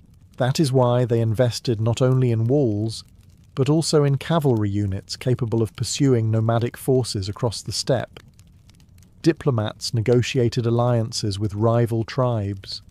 Traders exchanged silk for horses. Intelligence networks gathered information about movements beyond the frontier long before battles began. In many ways, the Great Wall functioned like an early warning system, rather than an impenetrable barrier. Its greatest success was buying time. Time for signal fires to spread the alarm. Time for frontier garrisons to prepare. Time for reinforcements to arrive. Against some of the finest horsemen in history, those extra hours could mean the difference between a village caught completely by surprise and an empire ready to defend itself. That was the wall's true purpose, not to make invasion impossible, but to make it far more difficult and far more costly. For centuries after the Han Dynasty, China's northern frontier continued to change. Dynasties rose and fell. Some repaired the old walls, others abandoned them entirely. New kingdoms appeared, disappeared, and redrew the map again and again. At times the frontier moved hundreds of miles north. At other times, it retreated deep into China itself. Then came one of the greatest shocks in Chinese history. In the 13th century, the Mongols conquered China. Under Kublai Khan, grandson of Genghis Khan, the Mongol-led Yuan dynasty ruled the entire country. For nearly a century, there was little reason to strengthen a northern frontier against the very people governing the empire. Many older defensive walls simply fell into neglect as attention shifted elsewhere. Everything changed once the Yuan dynasty collapsed. In the late 14th century, the Ming dynasty drove the Mongols out of China and reclaimed imperial rule. But although the Mongols no longer occupied Beijing, they remained powerful across the northern steppe. Raids continued, frontier settlements remained vulnerable, and every emperor understood that the threat had not disappeared. This time, the Ming rulers chose a different strategy. Rather than relying mainly on campaigns deep into Mongolia, they invested enormous resources into creating the strongest frontier defences China had ever seen. The wall most people recognise today is largely the work of the Ming dynasty. Unlike the earlier rammed earth fortifications, Ming engineers built with carefully cut stone blocks and millions of bricks. Workers filled the interior with packed earth and rubble before covering it with durable masonry. The result was a broad, solid structure capable of supporting soldiers, horses, and supply carts moving along its top. Construction followed the landscape with remarkable skill. Walls climbed steep mountain ridges, crossed narrow valleys, and wound along cliffs that already offered natural protection. Engineers rarely fought against the terrain. Instead, they allowed mountains to become part of the defence itself. Looking at some sections today, it almost seems as though the wall grew directly from the rock beneath it. Thousands of watchtowers rose at regular intervals. Large fortresses guarded major passes, while barracks, armories, granaries and stables supported permanent military garrisons. Entire frontier towns developed around these strongholds, creating a living defensive network rather than an empty line of stone. The project demanded extraordinary resources, generations of labourers, soldiers, skilled masons, engineers, and local craftsmen contributed to its construction. Stone had to be quarried, bricks fired in enormous kilns, timber transported across mountains, and food delivered to remote work sites. Building the wall required as much logistical planning as many military campaigns. The Ming emperors knew they could never eliminate every danger from the north. That was not the goal. Their ambition was to create a frontier so formidable that raids became harder, invasions slower, and every approaching enemy visible long before reaching China's heartland. It was the most ambitious version of the Great Wall ever built. A monument not only to engineering, but to centuries of hard-earned experience defending one of history's longest and most challenging frontiers. For a structure so famous, the Great Wall has inspired one surprisingly common debate. Did it actually work? The honest answer is yes. No. It depends entirely on what you expected it to accomplish. If the wall's purpose had been to create an impenetrable barrier that no enemy could ever cross, then history clearly shows it failed. Several invading armies entered China despite its towering defences, and some even conquered the entire empire. But if the wall was designed to make invasions slower, more expensive, easier to detect, and far more difficult to organise, then it often succeeded remarkably well. The wall was never meant to fight alone. Its greatest victories were often the battles that never happened. Imagine a group of mounted raiders approaching the frontier. Without defensive walls, they might ride directly into farming villages before anyone realised they had crossed the border. Livestock would disappear, homes would burn, and by the time soldiers arrived, the attackers might already be far back on the steppe. The Great Wall changed that calculation completely. Raiders now had to search for guarded passes, climb difficult terrain, or attack fortified gates defended by professional soldiers. Every delay increased the chances that beacon fires would be lit, reinforcements summoned, and nearby communities warned to prepare. Even if the attackers eventually crossed, surprise had often been lost.